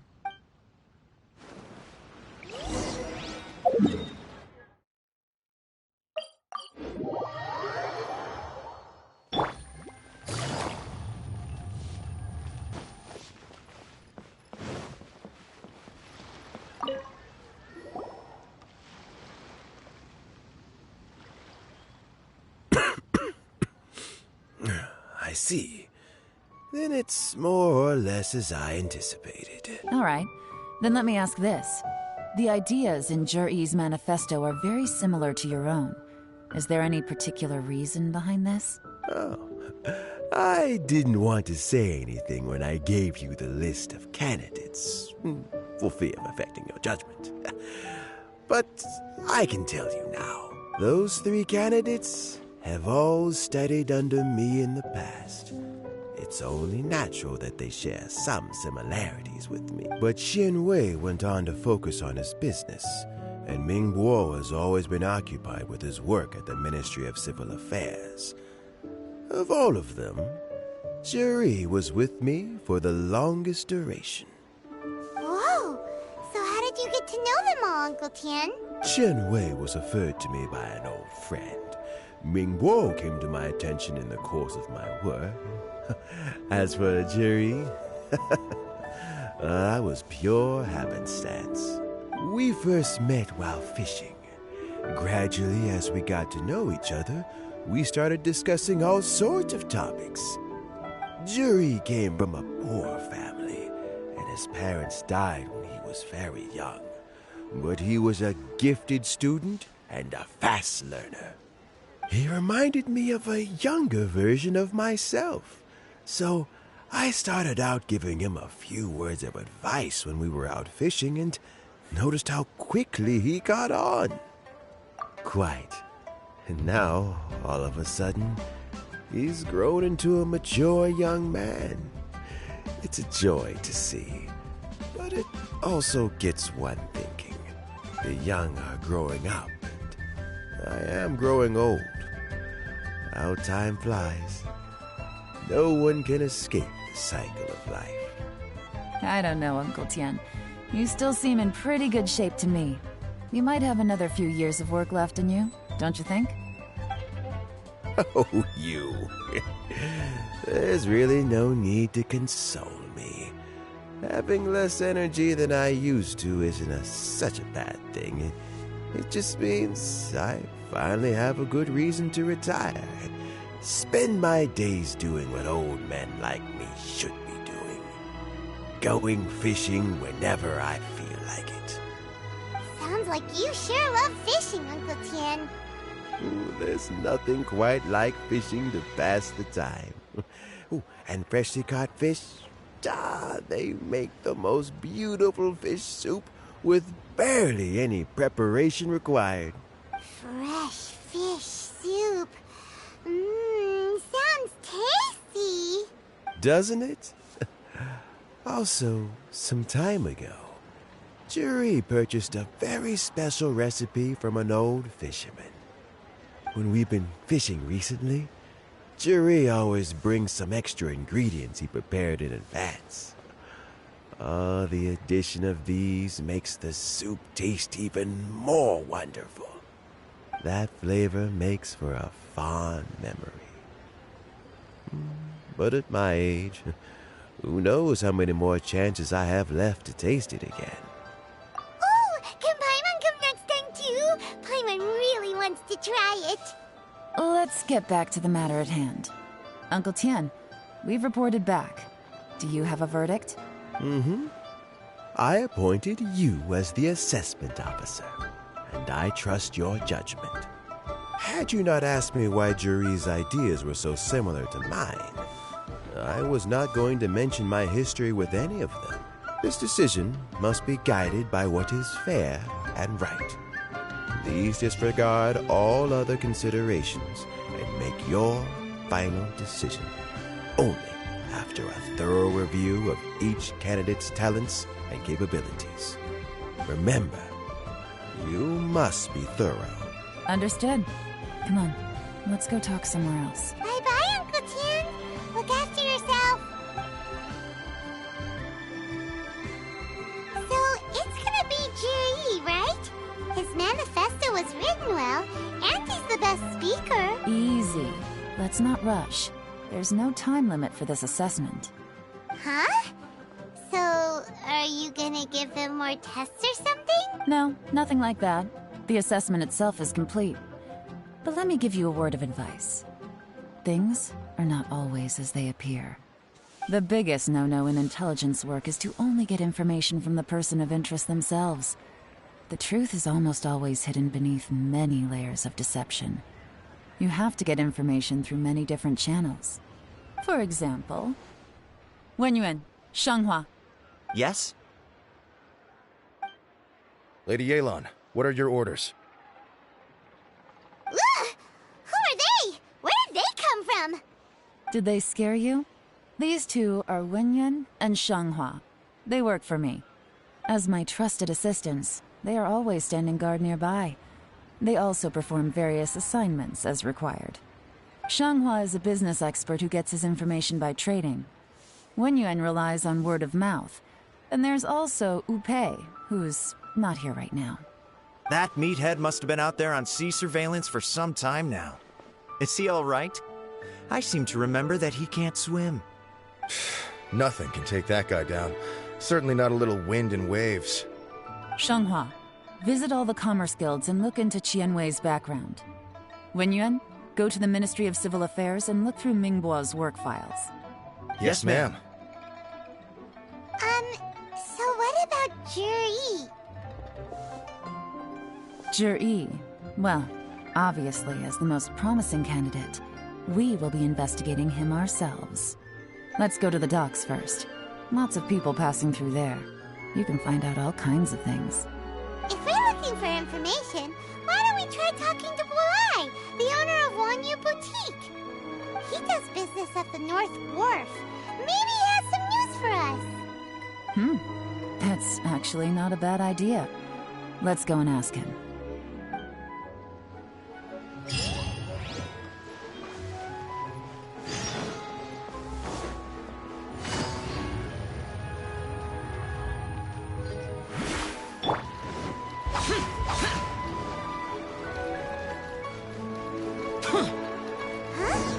What's Bulai doing here today?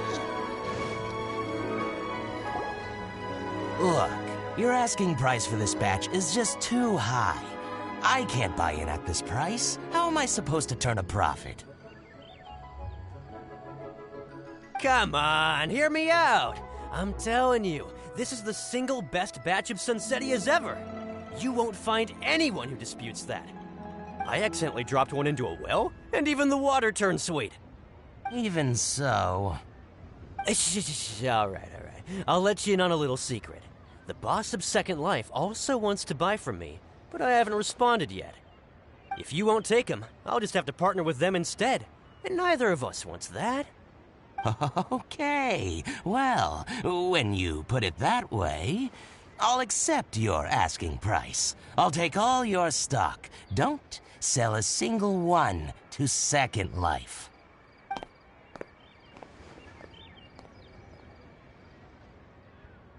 Oh, what are you doing here? And to be clear, these Sunsetias are mine. I got to them first. Don't get any ideas. Actually, we want to ask you about a guy called Juri. Have you heard of him before? Juri? Yes, he's quite well known. I've heard a story about him. They say he was born into poverty. His parents died when he was young, and he was treated cruelly by the local community. One of his neighbors was terribly rude to him all the time, but Juri never retaliated. And when his neighbor went bankrupt, he even helped support the family. He returned cruelty with kindness, injustice with peace offerings. A gentleman of talent and character, and... how did I not notice him sooner? In fact, maybe I'm not too late. If I could hire him to be the brand ambassador for Wanyu Boutique. Oh, he sounds like a decent man. We can finally breathe a sigh of relief. Why are you asking about him anyway? You aren't looking for a brand ambassador too, are you? Well then, in that case, the higher bidder takes the... that's Juri right over there. Why don't we go and talk to him? Where? It's him, all right. Looks like he's chatting with Linlong. Come on, let's follow them and listen in. Try not to let him see you. We want this information to be as truthful as possible. I'll just go and fetch an employment contract. And hey, don't try and cut me out of this. Hey! I understand. Let's walk and talk.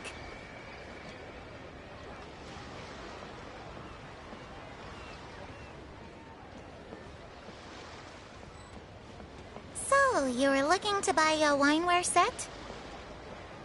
Oh, now I can see that you're a connoisseur, so I won't bother trying to con you. I trust you understand our shop quite well?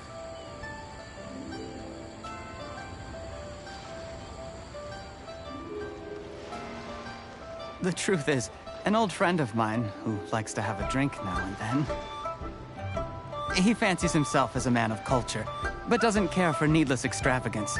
So I thought I might buy him a set of high-quality fakes. How very thoughtful of you. Leave it to me, then. Come and collect it at Shigu Antiques whenever is convenient.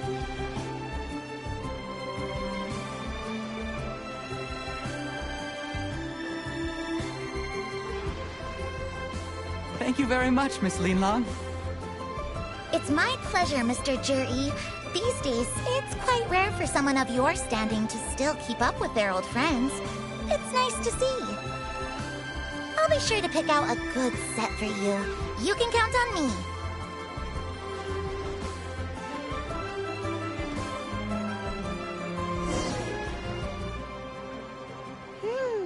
Juri seems to get along really well with everyone. Are you satisfied now, Yelan? Seems like everyone thinks Juri's a great guy. We shouldn't jump to conclusions just yet. Let's go check out the wharf where he usually goes fishing. Do we have to? Wait, you're not just trying to dig up some dirt on Juri because you want to be Tianshu yourself, are you? Maybe I am. Maybe I'm not. But hey, if I do become Tianshu, I'll look out for you guys. You'll be able to try all the finest food for free. How does that sound? We will? Well, come on! Off to the South Wharf! Oh.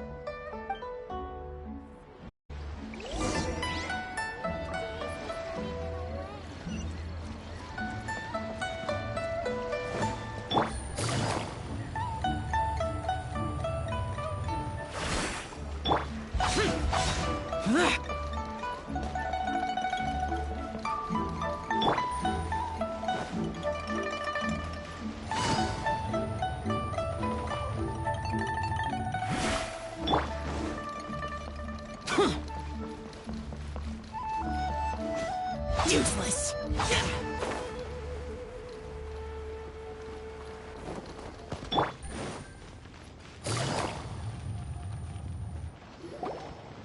The wharf is as busy as ever. I hear the anglers here sometimes sell their fish to the nearby fishmongers.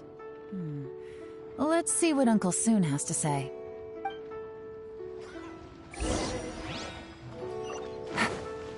Take it easy. Welcome. What would you like to buy today? Sorry to interrupt. We're actually members of the, Liyue Anglers Association, and we just wanted to ask a few questions about someone. We've heard about this young man called Juri, who's supposed to be a fantastic fisherman. Just wondering if you happen to have heard of him? Whoa! Yelan made up a whole fake identity without batting an eyelid! Ah, yes, Juri. He's been making quite a name for himself recently. I've got some friends who travel all over the place, and they tell me everywhere they go they meet someone who's heard of him. Apparently, he had a rather tough time growing up. Had to work several jobs alongside his studies to make ends meet. How does that saying go? What doesn't kill you makes you stronger. Well, if there's anything to that logic, he's sure to be phenomenally successful one day. Yeah, we think so too. But I'm afraid your Anglers Association might be in for a disappointment. Oh? Why's that? He's good at a lot of things, but fishing isn't one of them. He fishes at the wharf and sells what he catches to me on occasion. His catches are always mediocre. Not terrible, but equally nothing to write home about. If you're looking to recruit some new members, though, I do know a few top anglers I could put you in touch with. That sounds fantastic. I've got a couple of other things to attend to right now, though, so why don't I come back some other time and we can chat over a drink? Sure thing. See you. Everywhere they go, they meet someone who's heard of him. Come on, let's keep asking around.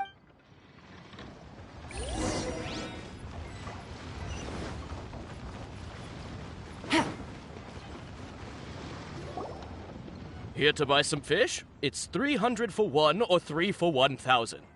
You better hurry. When they're gone, they're gone.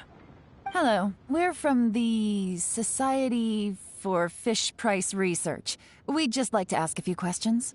Wow, she switched identity again! Society for Fish Price Research? I haven't done anything illegal. Stay out of my business. Please, don't worry. We're just here to conduct a simple survey. We've heard about a certain Jur-E who's been selling fresh fish at low prices in this area recently. Do you know anything about this? So this isn't about me. You should have said something, you know. I know the guy. I can tell you what I know. I haven't heard anything about him selling fresh fish at low prices, but it wouldn't surprise me if it was him. Oh? Why is that? Because he's so poor. His parents died when he was very young, and his alcoholic father still owed a huge amount of debt. No one wanted anything to do with him. He was still a kid when he first came to the wharf. His clothes were ragged, and he had a bandage wrapped around his head. And he managed to survive, thanks to Uncle Tien, who gave him some food. But still to this day, he doesn't have a lot of mora to his name. I mean, he can afford to eat and everything, but you'll often see him haggling with others over just a few mora. So, I wouldn't be surprised to find out he's been selling a few fish. It's not like he catches much anyway, so it's not going to affect my business. Don't tell him I said that. You'd rather he didn't know? Well, I spoke to him once, briefly, and I just had a feeling that he really cares what other people think of him. I think he has pretty low self-esteem, but hey, it's hardly my place to say anything. What he's achieved already puts most people to shame. And nobody's perfect. I just wouldn't want to upset him, that's all. I see. Well, thank you for sharing that with us. Not a problem. And just for the record, there's absolutely nothing wrong with the price of my fish. The more times you say it, the less convincing it becomes. Doesn't have a lot of mora to his name. Okay, let's keep going.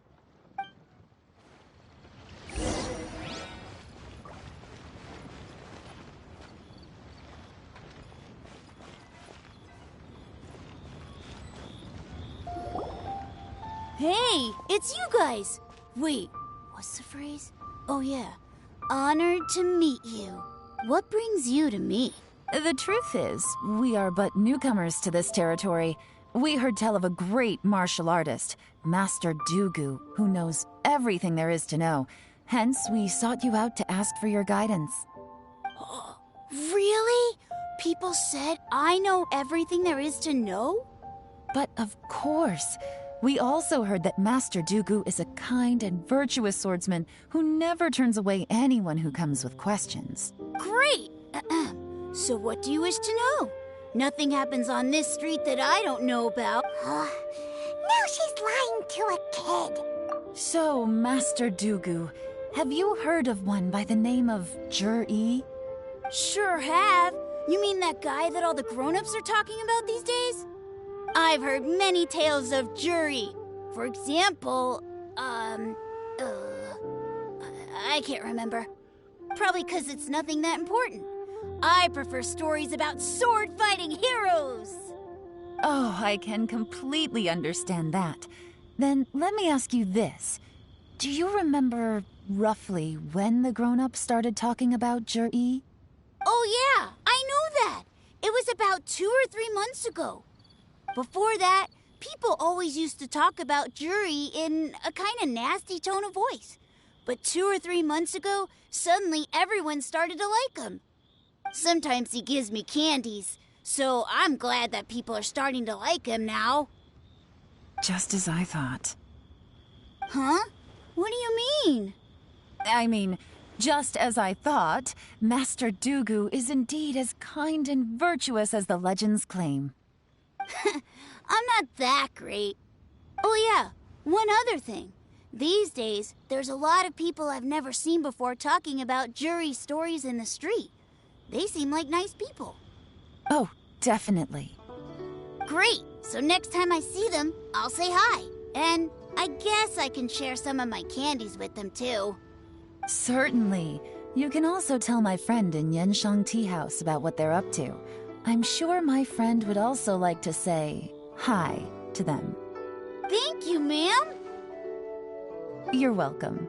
Well then, fare thee well, Master Dugu. Until we meet again. Any of that sound strange to you? Strange? What was strange about it? Jiri seems to have a great reputation. Uncle Soon and Uncle Gao spoke highly of him, and Dugu Shuo seems to like him too. True. But the issue is, where did his sudden celebrity come from? It almost seems too good to be true. Sudden? Too good to be true? What do you mean? So he returns cruelty with kindness, and had to work to support his studies. These are the kinds of things that make someone well known in their hometown. But Uncle Soon said even his friends who travel far and wide hear about him wherever they go. That's a little over the top, if you ask me. Do you remember what Dugu Shuo said about Jur-E's stories? Clearly they left him with a good impression of the guy. But beyond that, he wasn't interested in the details. That's the reaction I would expect from any normal person. Plus, there's the fact that all this praise of Jur-E has only been happening within the last 2 or 3 months. His childhood, his studies, the thing with his neighbor, none of these are recent events. So why are these stories only going around now? When you put it like that, it is kinda strange. Of course, if that's all there was to it, I wouldn't look into it any further. Jur-E was born into a poor family. Paying people to get his stories out there is within the rules of the game as far as I'm concerned. The problem is, do you remember what Uncle Gao said about him? He's stayed poor his whole life. Everything he's earned he's either spent on studying, traveling, or paying off debts. I don't think he has the mora to pay for a publicity campaign. Right, and that changes everything. It can mean a powerful faction is trying to gain influence over the Liu Xixing. That's the worst-case scenario. But all too often, the most pessimistic speculation turns out to be closest to the truth. Someone's trying to gain influence over the Qixing? That sounds serious. What should we do? Even if we asked Jiri about it, surely there's no way he'd admit it. First, we need to find out who's supporting him. Don't worry, I've got a plan. Remember the current affairs and planning stage of the assessment? Since the successful candidate is duty-bound to implement their plan after taking office, their manifesto tells us their stance on key issues. Whoever is secretly helping Jur-E must be seeking to benefit from his actions after his appointment. So, we should be able to find some hints in Jur-E's manifesto on who we're dealing with. Come on, let's get back to Yenshang Tea House.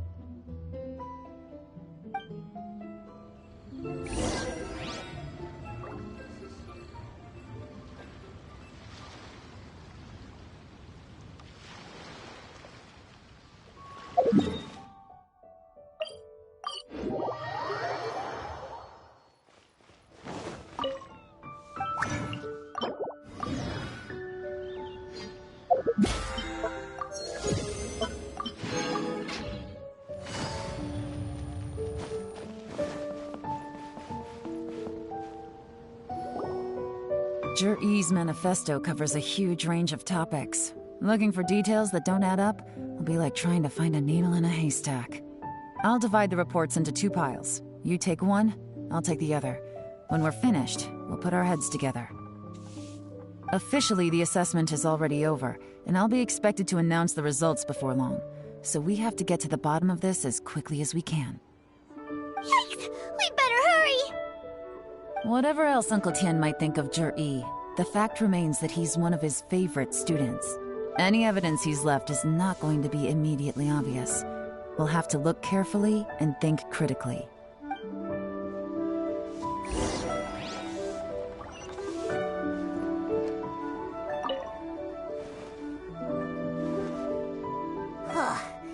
Even though Yelan took half, well,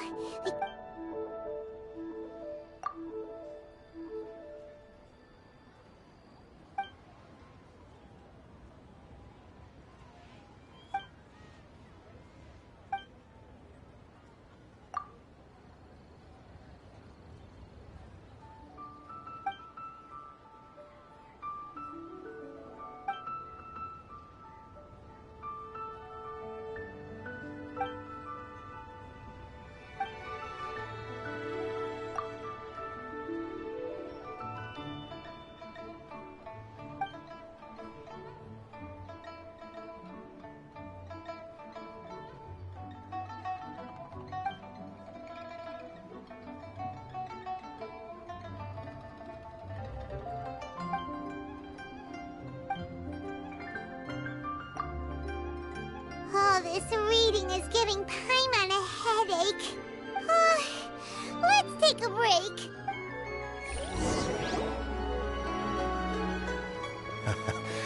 Looks like I'm the first one back, as usual. Oh, hey! It's one of Yelan's little helpers, Shanghua! If you're back, that means you finished investigating Tianwei, right? You betcha. I visited all the commerce guilds and gathered a wealth of information. Every time they asked me to leave, but I always had another trick up my sleeve. Don't drag this out. Just tell us your findings. Yes, Lady Yelan. To summarize my findings, most people who've had interactions with Tianwei will start out complaining about how proud and arrogant he is, but then go on to give a generally positive appraisal of him. The young master of the Feiyun Commerce Guild said that Tianwei appears arrogant, but he's very scrupulous in the way he works. Once he signs a contract with somebody, he treats them fairly regardless of their background. Who'd have thought? Is it possible that his reputation is fake? Is there any way you can check the accounts of the businesses under his name? In theory, that should be very difficult. But here's the thing. I asked around and found out that almost all of Tianwei's accounts are open to the public. Where he buys from and sells to should be confidential business information, but he doesn't seem interested in protecting it at all. Tianwei often sees business opportunities that others don't, but once he's made enough mora off of it, it's like he gets sick of it and releases all of his trade secrets. It's like he wants people to know that they still can't beat him, even if he shares all of his secrets. The fact that someone like that can still make mora is pretty infuriating when you think about it. What a strange guy. It's like he's not doing business to make mora, but instead... to validate his theories. No wonder his manifesto contains so many insights. It's all the result of his first-hand experimentation. I'm back! Huh? How come you're here? Why do you think? Obviously, because I possess superior skills, and am always one step ahead of the competition. Well, when you're the competition, at least. You... whatever. I'm not getting into an argument with you. If I hadn't had something else to take care of on the way, I would have been back long before you. Lady Yelan, I have finished investigating Mingbois. Well, we're all ears. The Ministry of Civil Affairs says that Mingbois struggles to get his words out when he gets nervous, especially when he's chatting with strangers. But after a few days of getting to know him, you can pretty much have a normal conversation with him. On the whole, the feedback from the Ministry of Civil Affairs was very positive. He always considers the things that everyone else overlooks. In your opinion, was the Ministry of Civil Affairs' appraisal of Mingbois at all exaggerated? I don't believe so. Mingbois is someone who has slowly but surely earned the reputation he has today. According to Miss Yu, the Ministry often gets Mingbois to take a final look at projects before they're implemented.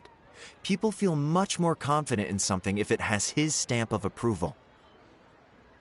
Oh, and also, there was once someone in the Ministry who was lying and cheating to try to advance their career.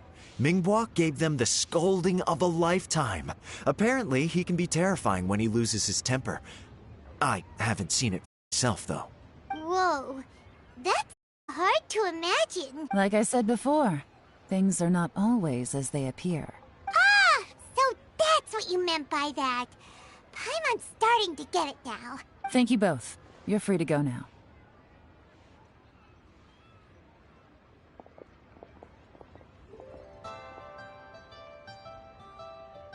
So, have you finished reading the manifesto? We still have a bit left.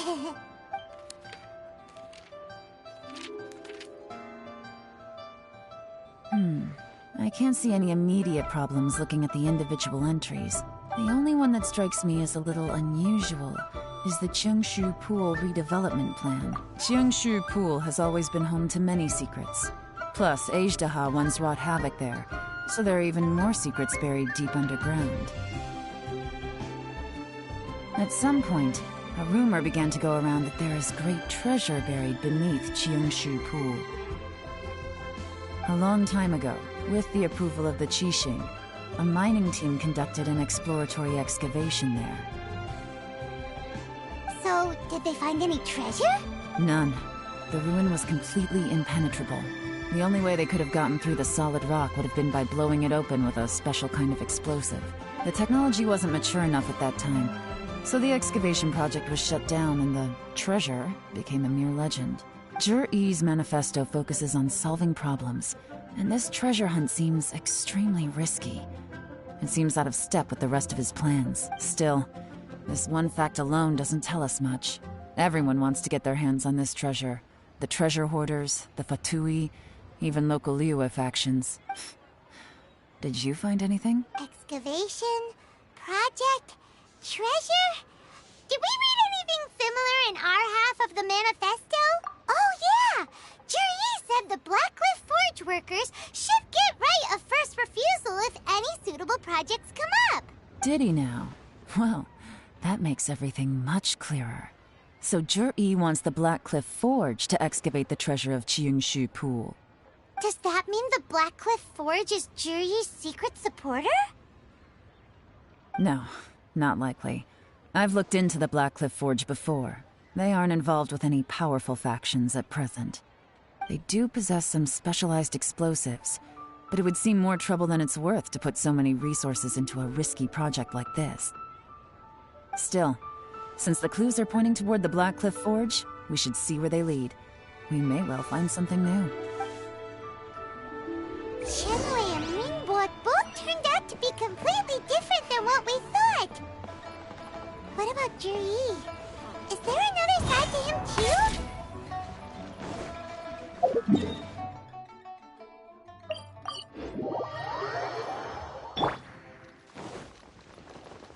Worthless!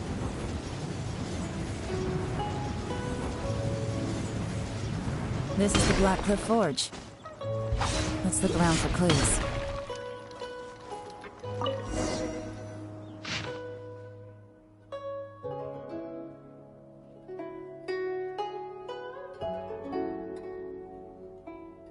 What's this? A diary? From the back, it looks like a ledger. But it seems they also use it as a site log. We don't know who wrote it, but it's interesting, don't you think? These newcomers, who could have sent them? You think they're suspicious? Yes. Look, it says right there, one of them's already been promoted to team leader. At this rate, by the time the Cheongshu Pool redevelopment plan is ready to roll, they'll be the technical backbone of the team. That'll give them the chance to take a lot of liberties. They can copy any secret texts or steal any treasure they find underground. Imagine if we didn't suspect anything. By the time Zhi-Yi recommends the Blackcliff Forge for the excavation project, at most we would maybe do a fresh background check on the place. No red flags if all they did was change some key staff. And even if we decided to vet the staff individually, they'd have had more than enough time by then to come up with fake identities. That's the advantage of planning this far in advance. It was a clever move. When you put it like that, it all makes sense. If we hadn't found this out, someone else would have stolen the treasure. So, who's really behind all this? That's a question for the newcomers. But let's start with that worker over there for now.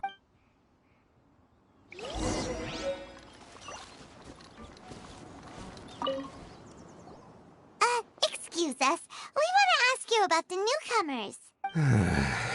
You want them to teach you or something? I gotta say, these newcomers are in tip-top shape. Fast learners, too. They're picking up all the skills unbelievably fast. My only complaint is that they're always going out drinking at night. But they never let us join them. I guess they just need some time to adjust. I'm sure we'll get to know each other over time. They go out drinking. This area isn't exactly renowned for the nightlife. I'm guessing it's a long trip to the nearest tavern. You got that right. They tell me they go all the way back to Liyue Harbor to drink at Wanmin Restaurant. It rained after work today, so they actually stuck around at the site for a while. But as soon as the rain stopped, they went out drinking again right away. Hey, you're only young once, right? I say, if they can hack it, let them at it. Interesting. Let's go talk somewhere else. Looks like our hunch was on the Mora. These newcomers are very suspicious. Drinking in Liyue Harbor, huh? Some cover story. I'll wager they've been going to intelligence updates. Good thing it rained today. It means they'll leave footprints. I doubt they'd give themselves away that easily, but let's follow them and try our luck.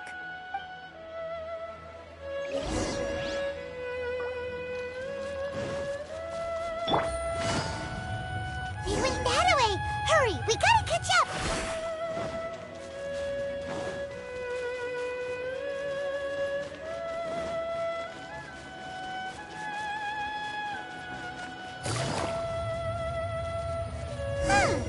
These footprints are heading towards Liyue Harbor. Maybe we were wrong about them. Just as I thought. They didn't go to Liyue Harbor. They went that way.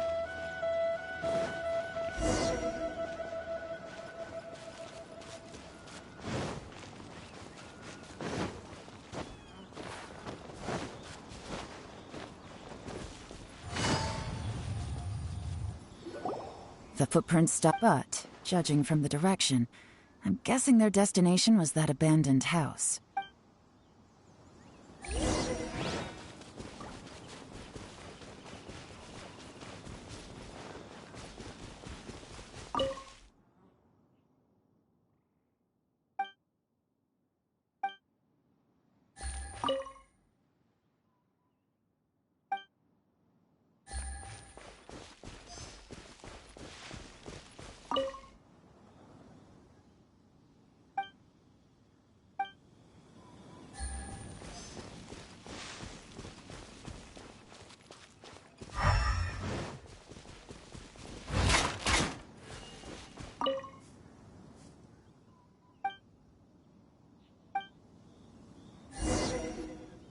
Looks like we were too late. This has gotta be where the newcomers rendezvous with whoever they're working for. But all the evidence has been destroyed. Look at these ashes. Someone was burning documents not long before we arrived. Could there be anything left? Maybe the wind could have blown the fire out before everything was finished burning. The odds of that are very slim. It's practically impossible. I've checked. All the paper's been burned. There's only ash left now. Why don't we wait for them back at the Black Cliff Forge? They've gotta go back there sooner or later. We can't count on that. Clearly they were based here at one point, but it's mysteriously abandoned now. To me, that says that whoever's behind this has moved them somewhere else to throw our investigation off course. Darn! Guess this is where our trail runs cold. Make no mistake, the purpose of our trip wasn't to find any solid evidence. We just need to figure out who's behind Jur-E. I smelled something peculiar the moment I came in. Those newcomers probably thought they'd be safe as long as they burned the letters. But what they failed to consider is that paper and ink from different regions produce different odors when they're burned. Really? Paimon can't smell anything. Do you smell anything? There is a certain place with a freezing cold climate where there's nothing but ice as far as the eye can see. Some wealthy people there put floral fragrance in their ink as a way of injecting a little romance into their writing. When that fragrant ink is burned, this is the exact odor that it leaves behind. Exactly. The evidence will soon be blown away by the wind, so it's nothing we can arrest anyone with. But it's all I need. Now I know who we're dealing with. I can plan our next move. Lady Yelan! Oh, thank goodness I finally found you. I thought I'd never see you again. Who are you? Don't be alarmed. This is Upei. He's Wenyuan and Shanghua's colleague. I sent him to look into Zhiyi's regular contacts. Since Zhiyi likes fishing, Upei thought he might know some of the fishermen and sailors, so he took a boat out to sea to ask around. I left him a note at Yanshang Tea House telling him to look for me at Blackcliff Forge when he got back. If there'd been an ambush waiting for us there, it means we'd have had some backup. So, what did you find out at sea? Forgive my incompetence. I'm afraid I've come up empty-handed. I asked all the fishermen multiple times, but none of them had any interactions with Zhiyi before. Then the waves got so choppy I ended up falling overboard. Fortunately, someone managed to drag me out. When I got back, I heard that you'd gone to Blackcliff Forge and might need backup, so I went straight there as fast as I could. Didn't even stop to change my clothes. Well, Uncle Tian said that Zhiyi once bought a recipe from one of the fishermen. Did you hear anything about that at all? What? That's news to me. No, that's not possible. It's absolutely not possible. Lady Yelan, I'm telling you, I spoke to every single fisherman out there, and none of them mentioned anything about a recipe. Interesting. Then I wonder how that even more wonderful fish soup came about. Fish soup? What fish soup? Nothing. Our priority right now is to find a way to get our hands on some solid evidence. Well, any suggestions?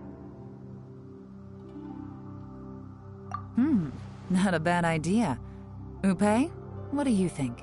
Honestly, I've already tried following Zhiyi, but the guy's too cautious. Never meets with anyone suspicious. Okay, so tailing's out. No, we'll still need to tail him. But first, we need to do some groundwork. Groundwork? When you've worked in intelligence for a long time, you'll understand that no one can stay on high alert forever. Especially when he thinks he's about to win. Tomorrow morning, I'll announce his victory at Yuehai Pavilion. Take a guess what you think he'll do next. Be sure to arrive on time.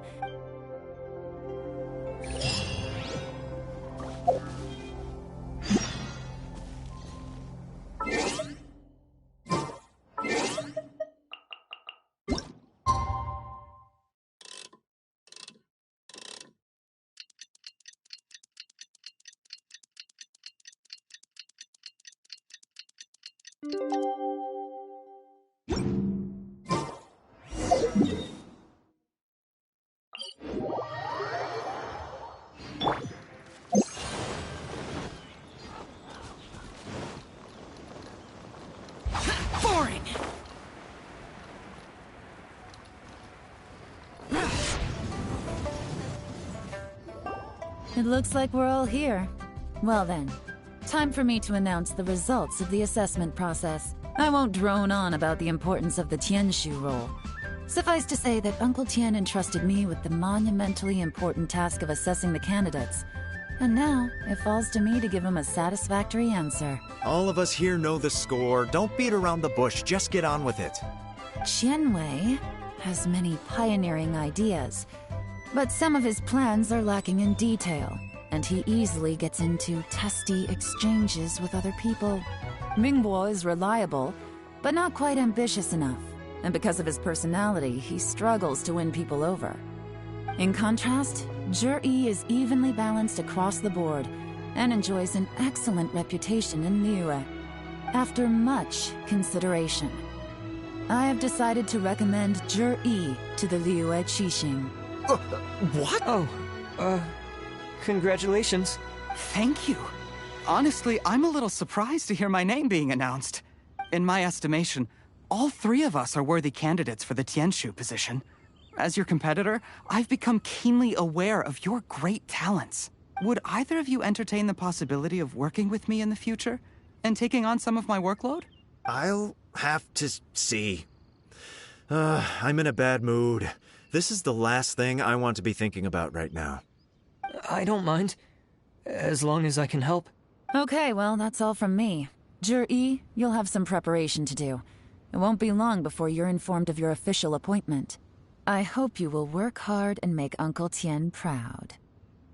I will live up to the Tianshu name. On this, you have my word. I should go. I need to pack my things, and then I think a celebratory meal is in order. Would anyone like to join me? Count me out. I'm not in the mood for a celebration. Juri seems pretty relaxed now. This would be a good time to follow him. Hey, Traveler, tell me something. What exactly does that guy have that I don't?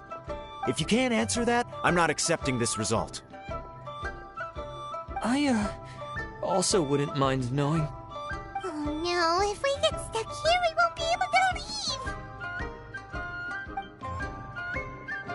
leave! Follow him. Yes, ma'am.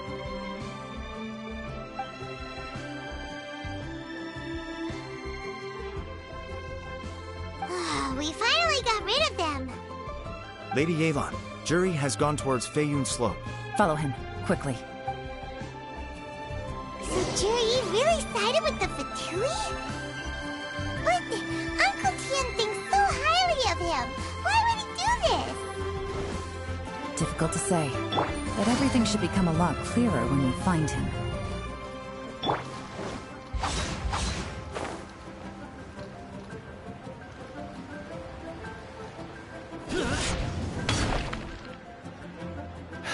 Sorry, Lady Yelan. We lost him. He's too good at this. We weren't able to keep following him without being seen. How the heck did he manage to shake Yelan's subordinates? I guess Juri didn't let his guard down. Still as vigilant as ever. No, Upe says he's much more relaxed than usual. Maybe it's just how he's wired.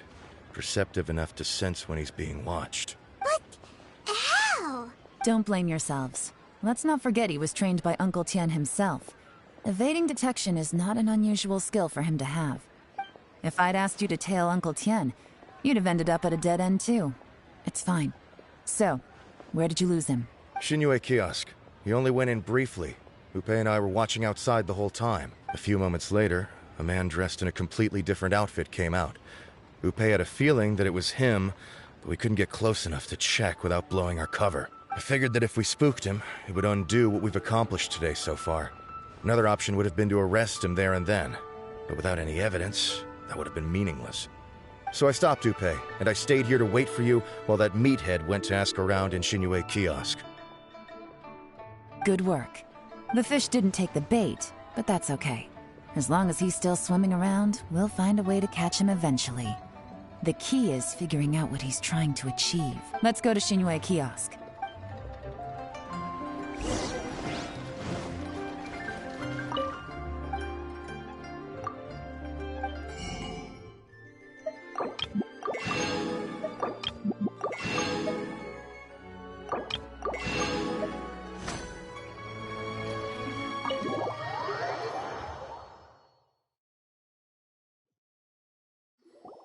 Could you explain to me how that works?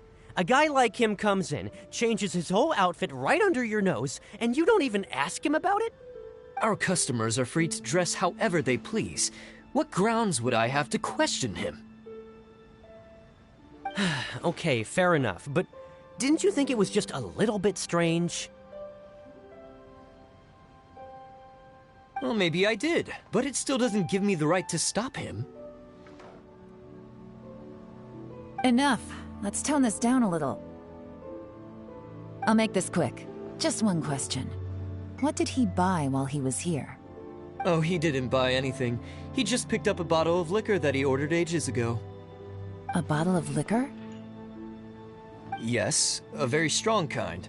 Fiery, with a rich flavor. Not something the average customer would order. This gentleman ordered it in person from us a long time ago. He was only here today to pick it up. Liquor and wineware.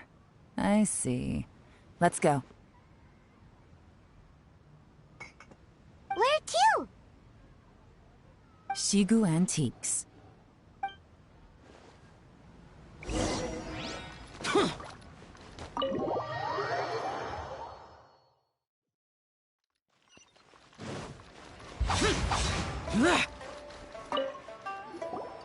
Hey, Miss Linlong. Sorry to bother you. Juri ordered a wanware set from you not long ago, right? We're friends of his. He's been telling us how impressed he is with the quality, considering how affordable it was. So we just had to come and take a look for ourselves. Sure. Which model are you looking for? We don't really know a whole lot about wineware. Let's just go with Jur-E's choice. Would you be able to show us the one he bought? Jur-E picked up his set not long ago. As a quality imitation of an antique wineware set, it has the look and feel of a luxury item. Just so you're aware, we don't have many of this model left in stock. And now that Mr. Jur-E has taken one, I'm afraid it may encourage the price to go up a little. Don't worry, price shouldn't be an issue. I'm sure we can work something out. But I'm just a little hazy on one thing. Did Jur-E's wineware set include wine glasses, or...? For this set, the wine glasses are sold separately. Minimum purchase is 1 glass, maximum is 4. Mr. Jur-E bought 2. Okay. Thanks, Lin Long. Seems there's a little more to buying wineware than I first thought. We'll have to mull it over. Well, don't take too long. We could sell out any day now. All right, see you next time.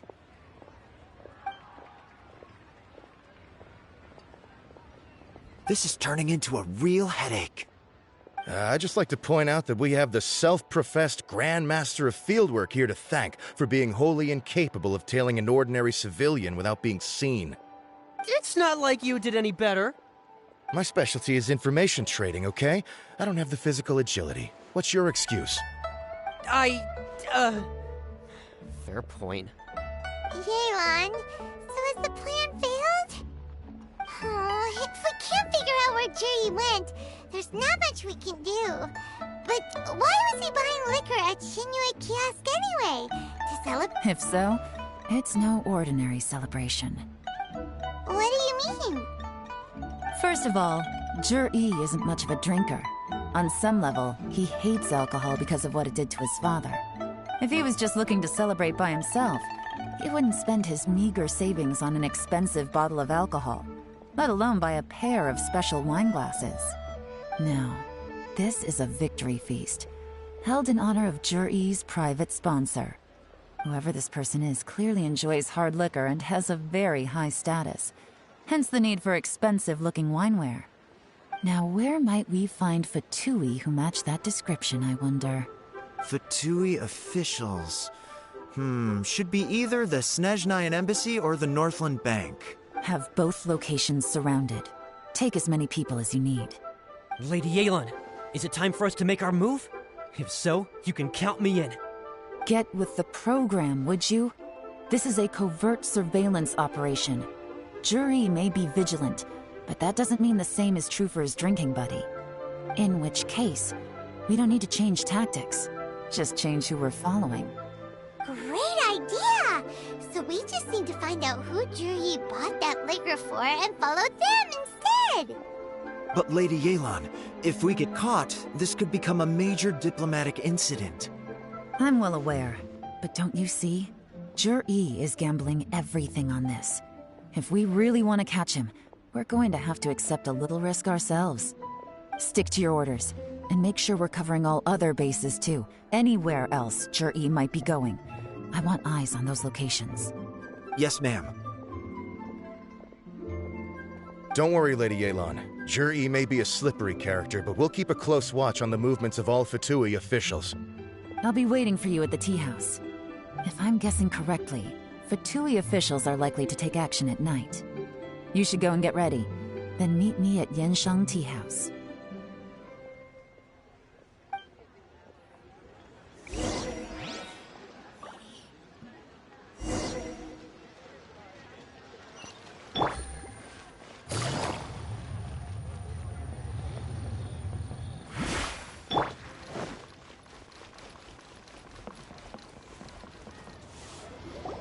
Perfect timing. Wenyuan just sent word that the Fatui ambassador, Yusupov, just left the embassy alone. He's heading in the direction of Qingshu Pool. Qingshu Pool? That's the place Jur-E mentioned in his manifesto! It looks like that's where they've arranged to meet. Sensible choice, I'll give them that. Qingshu Pool is always crawling with monsters. Most people wouldn't dream of going there. It's one place they won't need to worry about being seen. Oh no, we gotta go Let's go. If my hunch is correct, we just might hit the jackpot this time.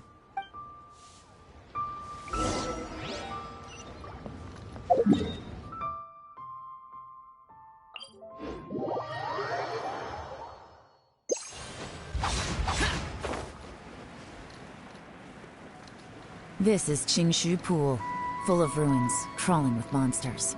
Anyone with any sense steers well clear of this place. I've looked into the place before. There's a worker's entrance somewhere around here. Follow me.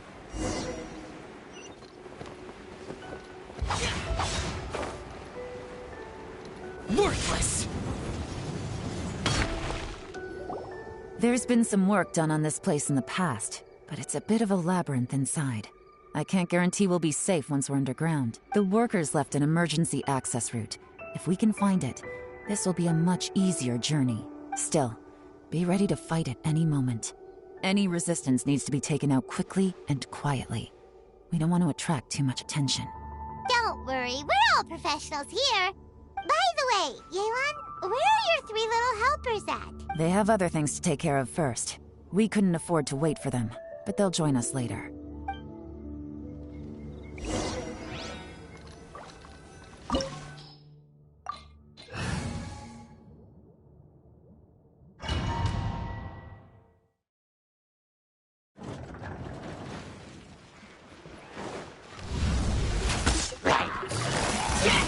Busted! Quietly now.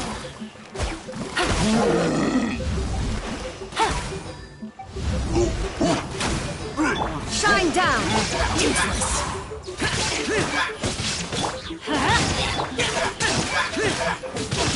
As I expected, but this shouldn't be too much trouble.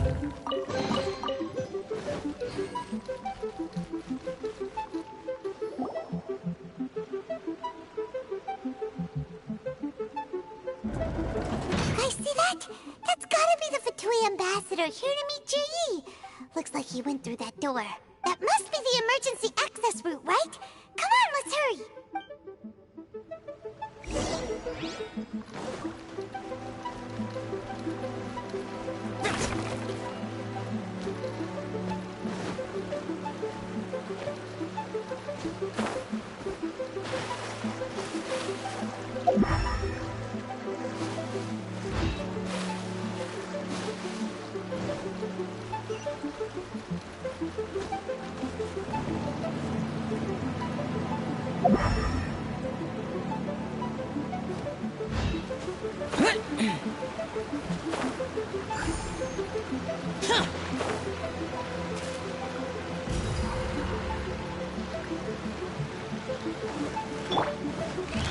There is no escape! Busted! Teamwork is dreamwork! Torn to oblivion!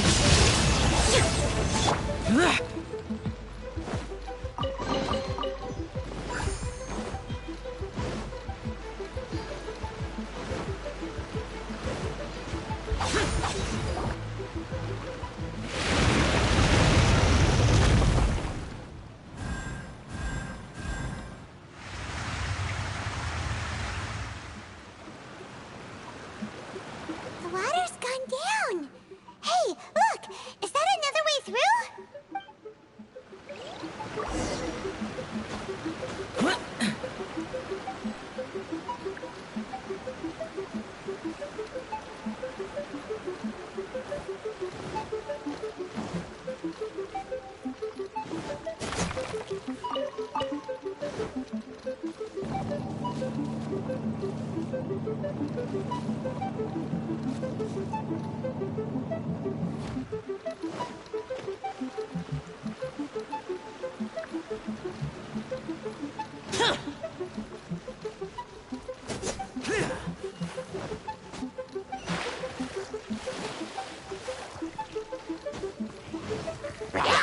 Useless!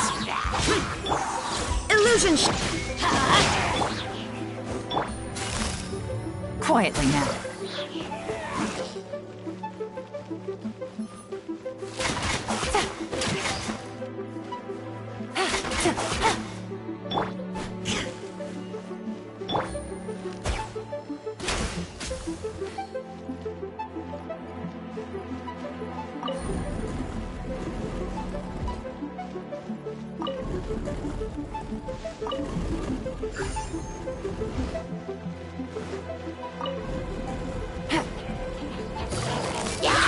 Gotcha. There is no escape. Game's up. Time's over. Everybody stand back. Now you shall perish.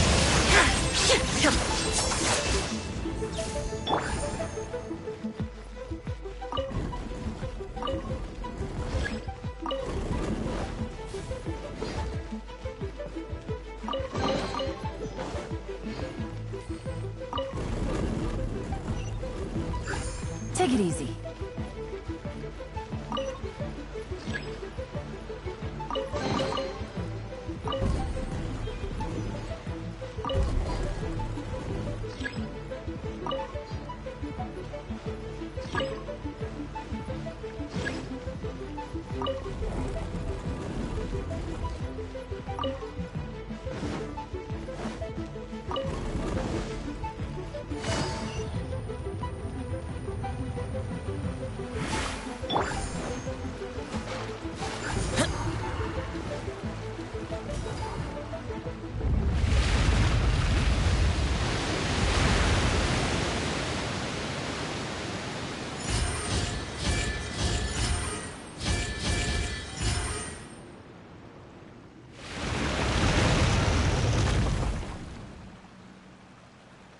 The water's flowed into the groove, and now the statues have lit up. Okay, now we should be able to move the statues.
The door is open. Let's go. We should be nearly at the bottom now. Let's wrap this up. Let's light it up. Illusion shattered.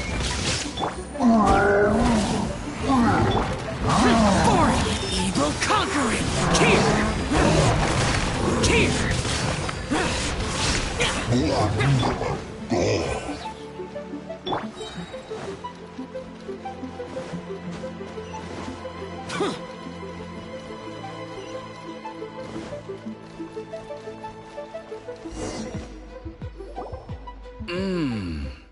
I can tell from the aroma that this is very fine liquor indeed. I'm impressed. Come on, bottoms up. After you, of course.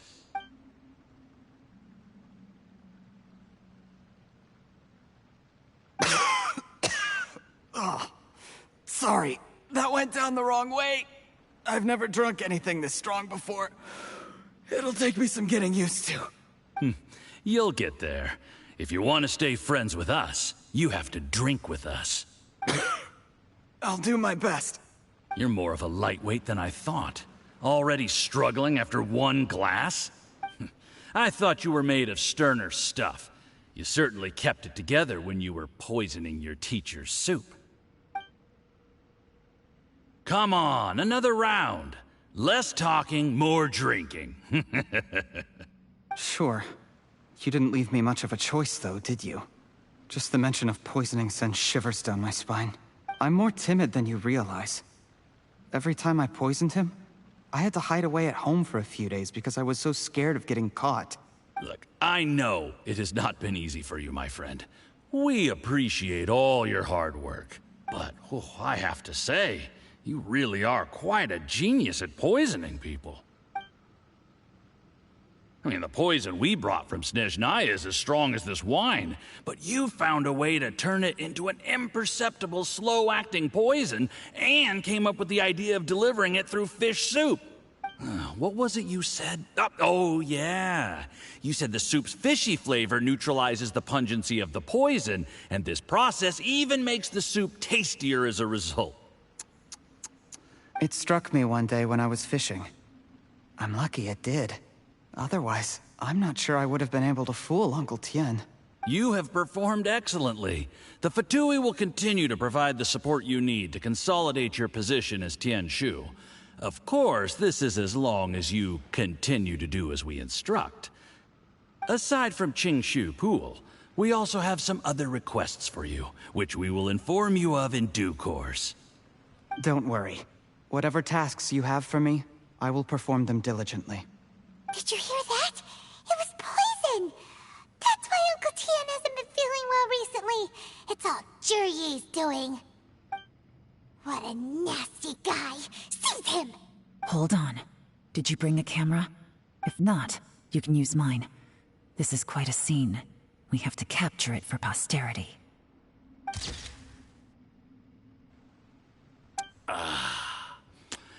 Excellent liquor. We've, seen no progress on the diplomatic front, and everyone has been eyeing up the treasure of Qingshu Pool. It's been a real headache for me. But soon, everything will be taken care of, and I can report back on a successful mission. Thank you, Jurye. I remember when I first saw you. I knew right away that you would make a good partner for us. Hey, do you still remember what I said to you? How could I forget? You said a lowly commoner like me could never be seen as a serious candidate for the Tianshu, no matter how hard I work. The only way is for you to shine bright in the Tianshu's darkest moment. I think you were absolutely right. Yes. Under normal circumstances, the gap between you and other people could only ever grow wider over time. Just look at your two competitors. Qian Wei had wealth. Ming Boa had reputation. But you had nothing. You were just another nobody. And that's why I decided to help you. You know, there's an old saying in the Fatui. Give a starving dog a bone, and it'll guard your home for the rest of its life. Yes. I cannot thank you enough for your generous support. You know, the best thing about you is that you do as you're told without complaining. Hey, keep up the good work, and I can assure you, you'll never have to worry about Mora again. Heck, when you're not in the company of the Fatui, you'll be able to throw your weight around as much as you want. How about that? Uncle Gao said that Jurye has low self-esteem. Seems he was right. He's worried that whatever advantage he might have now will diminish over time, so the Fatui persuaded him that he should act while he can. Do you have any more film in the camera? Then get ready to use it. Tonight's grand finale should be coming up any minute now. How well this goes for us depends on how Jurye plays his hand. Ooh, is there any more alcohol? Go on. Fill me up. I'm in a good mood today, and I'm gonna drink my fill. Make sure to get me home safely afterward. There's only a little left. Here, I'll fill your glass. If you like it, I can bring you some more next time. Whoa, this is the good stuff. It is great. Huh? What the?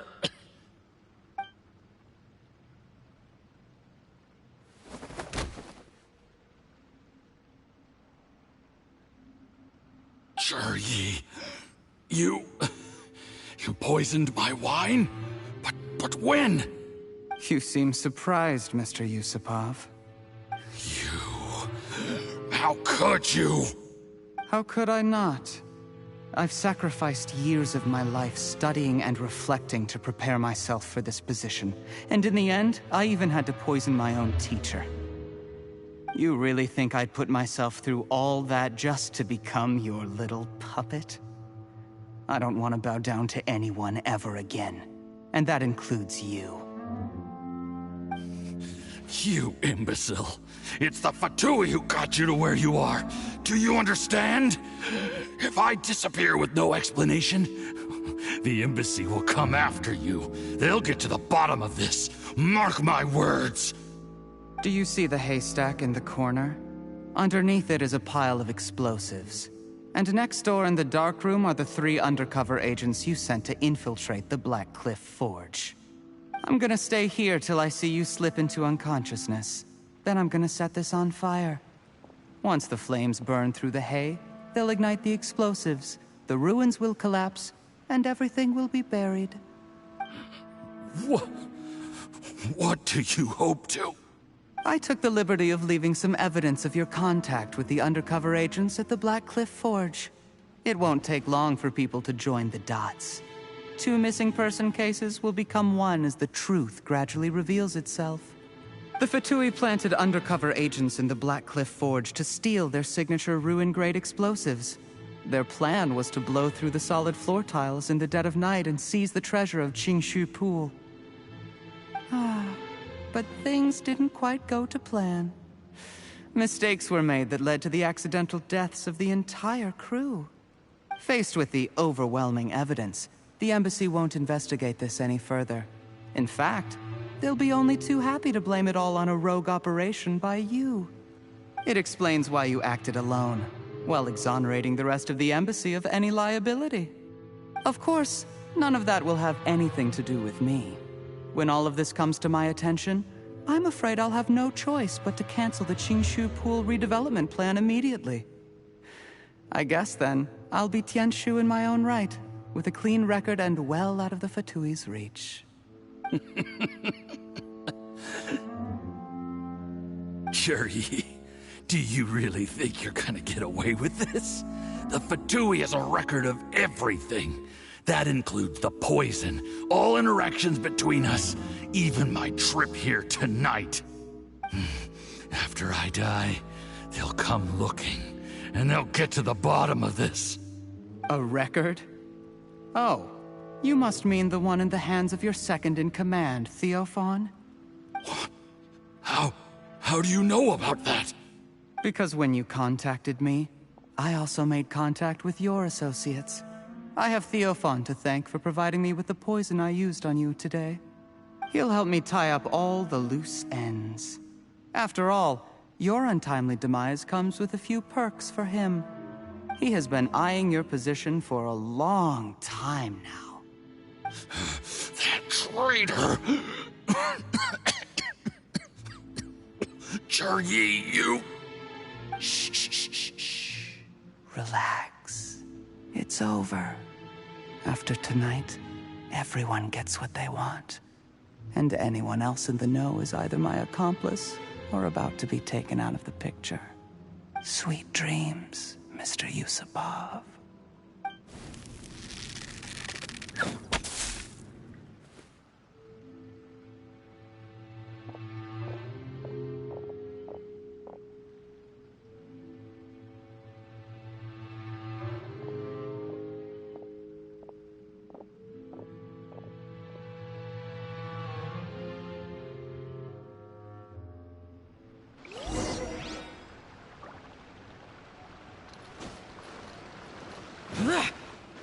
I did a little surveying on the way here and found that you'd left yourself 3 escape routes in case things went south. I have them all surrounded. If you're thinking of trying anything, save yourself the effort. The game's up. We were here the whole time and have pictures of everything. They came out pretty nicely. Want to see them? The game's up? Forgive me, I'm not quite sure what you're referring to, Miss Yelan.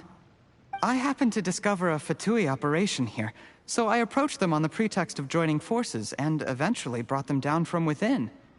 If it pleases you, Miss Yelan, I'd be only too happy to have you join me in investigating this matter. This is how you want to play it, huh? Fine. You do you. All we need to do to convict you is establish that the poison in his system is the same as in Uncle Tien's. Nothing else you wanted to add? Let's leave it there then. Time to go. One wrong move and it all comes crashing down. I should have been more careful. You followed him here, didn't you? I was so focused on keeping myself out of sight, I forgot he was a potential liability. Let's talk about this, Yelan. I gave you my word that I would live up to the Tianshu name, and that much I can still guarantee. Your point being? When I take office, I can guarantee that I will act in your best interests. In fact, all of you here tonight can expect very generous treatment in the future. I don't deny that I used underhanded methods to get here. But given my lowly origins, what other choice did I have? You still don't get it, do you? Even now. What do you think?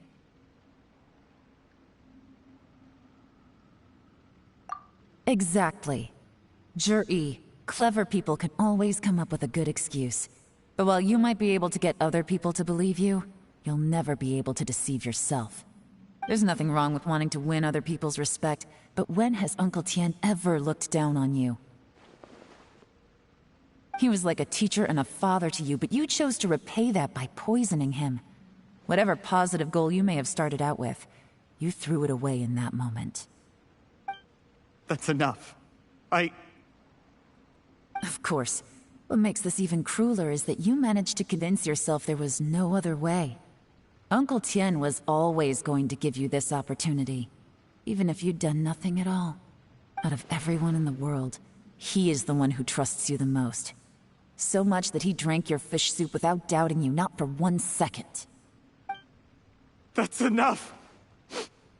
That's enough. Life is like fishing. It cannot be rushed. Whatever you do, impatience will accomplish nothing. I was just like you once, desperate to prove myself. Only later did I realize things do not always turn out the way you plan. But you have to keep calm to carry on. You're still young. Be patient, believe in yourself, and don't look outside yourself to prove your value.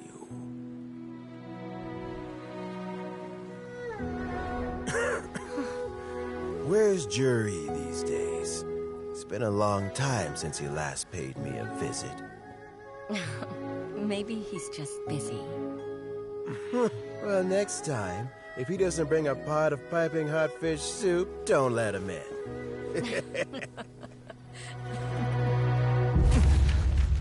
Whatever you were thinking about, you'll have plenty of time to mull it over in prison. Oh, I almost forgot. If the Fatui find out what happened today, prison might not turn out to be the safest place for you. Trying to have friends on both sides, it has a way of turning everyone against you. But right now, I have an opportunity for you.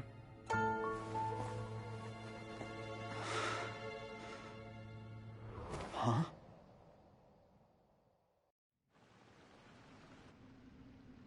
Sorry, things are about to get extremely busy for me.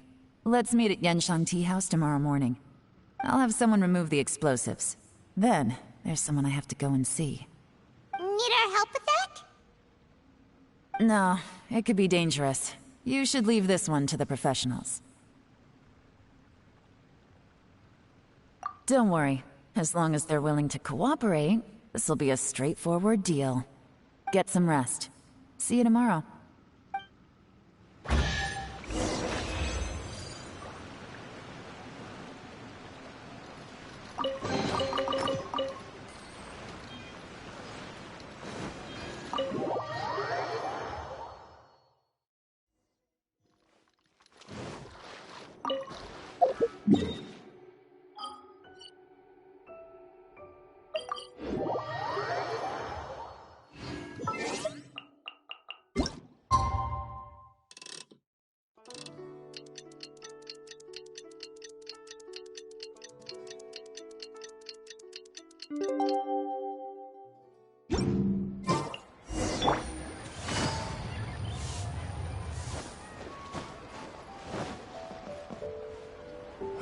There is now no poison left in his system, but recovery from the damage already done will not happen overnight. Dr. Baishu, is my father going to be... You needn't worry too much. Keep taking the prescribed medicine every day, and a full recovery will take at most 2 to 3 years. It's good we caught it in time.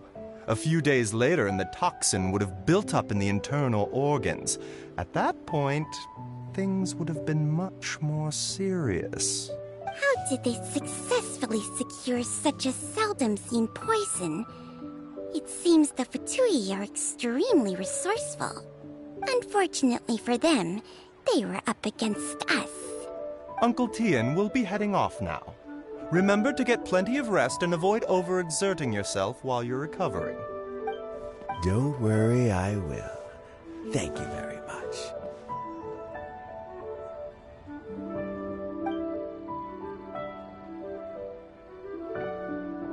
Ah, and you're here too? Thank you for all you've done to resolve this situation. I'll have to make some tea in a moment. You simply have to try it. Yes, the exhaustion seems to have gone. My mind is steadily getting clearer again. Luckily, it looks like choosing the Tianshu's successor is suddenly not such a pressing issue after all. Hey, Yelan! My work is mostly wrapped up, so I thought I'd take a minute to check in here. The assessment process comes to an end here, Uncle Tian. In my opinion, Zhi is not suitable for the position. But Qianwei and Mingbo both have potential. You have my gratitude. People can change their loyalties easily. I've always known this. But whenever it happens, it's still a dismal experience. Is it just Paimon, or is Uncle Tian not that surprised? Don't underestimate Uncle Tian. He wouldn't have appointed me as assessment officer if he hadn't had his doubts about Zhi. Normally, the Yuehai Pavilion would be responsible for assessing the candidates. Isn't that right, Uncle Tian? Yes, to be quite honest, I wanted to trust him unreservedly. But I have to be responsible with the position of Tianshu. When I first met Zhi, I wondered if he had approached me with a hidden agenda. So I secretly investigated him. I concluded that he had no ulterior motives whatsoever. He just saw me as an ordinary fishing friend. In the end, even he changed. But when did it start? I never had any plans to recommend him directly, but I always intended to give him the chance to compete on a level playing field. Family background and fame mean everything to many people, but I don't attach great importance to them. I had no reputation to speak of when I first became Tianshu. I relied on Ganyu's assistance for all manner of things. What I really admired about Zhi was his intelligence and resilience. I have to admit, he's a smart guy, and very cautious. The intel suggests that the Fatui saw him as very low risk, but Zhi was still extremely careful with the poisoning. He chose that specific liquor from Xinyue Kiosk because the fiery flavor would mask the bitterness of the poison, and he chose to wait until the Fatui official was drunk and had his guard down before delivering it to him. He also installed a secret compartment in the wine pot he bought to hold the poison. As the amount of liquor went down, he'd shake the pot to release the poison from the compartment into the liquor. Afterwards, we also found he had an antidote on him. Had the Fatui official grown suspicious, Zhi would have drunk the poisoned wine himself, and then found an opportunity to take the antidote shortly afterwards. But that's still really dangerous. Yes, had he drunk the poisonous wine, he still would have faced serious health consequences despite taking the antidote. He didn't hesitate to put himself in harm's way to achieve his goal. How is Zhi now? Well, I mean, He is sitting in a jail cell. Like Yanfei says, everyone who breaks the law has to pay the price. Still, he's cooperating. He didn't turn down my offer to strike a deal. I'll make sure there are plenty of guards around to keep him safe from anything the Fatui might be planning. A deal? Does this have to do with what you said to him when you arrested him? Yes, Zhiyi's not the one I'm interested in. If he was as far as this went, I'd have handed the case off to my subordinates as soon as I realized. But once the Fatui became involved, things got a whole lot more interesting. I thought I might have the chance to catch a big fish. Well, did you? Almost. Unfortunately, it slipped off the hook at the last second. Uncle Tian, yelan, what are you talking about? Paimon doesn't understand. Zhiyi colluded with the Fatui to try and secure the position of Tianshu. Or, to put it the other way around, the Fatui made an attempt to interfere in the Tianshu selection process. With Yusupov in our hands and a statement from Zhiyi, we could afford to continue with a diplomatic offensive. Also, we'd be able to gain control of Theophan, Yusupov's second-in-command. Then we'd have a pawn in the ranks of the Fatui. Pawns like this can be major assets. They open up all sorts of new options.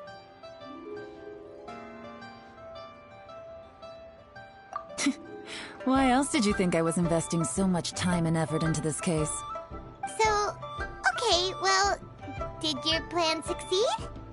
We got halfway. The first part went off without a hitch, and we passed all the information on to Lady Ningguang. But when we tried to make contact with Theophan, he was gone, along with all the evidence. The Fatui must be spying on us. Otherwise, they'd never been able to respond so quickly. I found out from other sources that the Harbinger Regrator got involved. The Fatui's main forces aren't concentrated here. Regrator was only treating this as a peripheral concern. It's a pity that Theophan got away. But knowing which Harbingers are still looking at Liyue is something. It gives me a starting point for my next mission.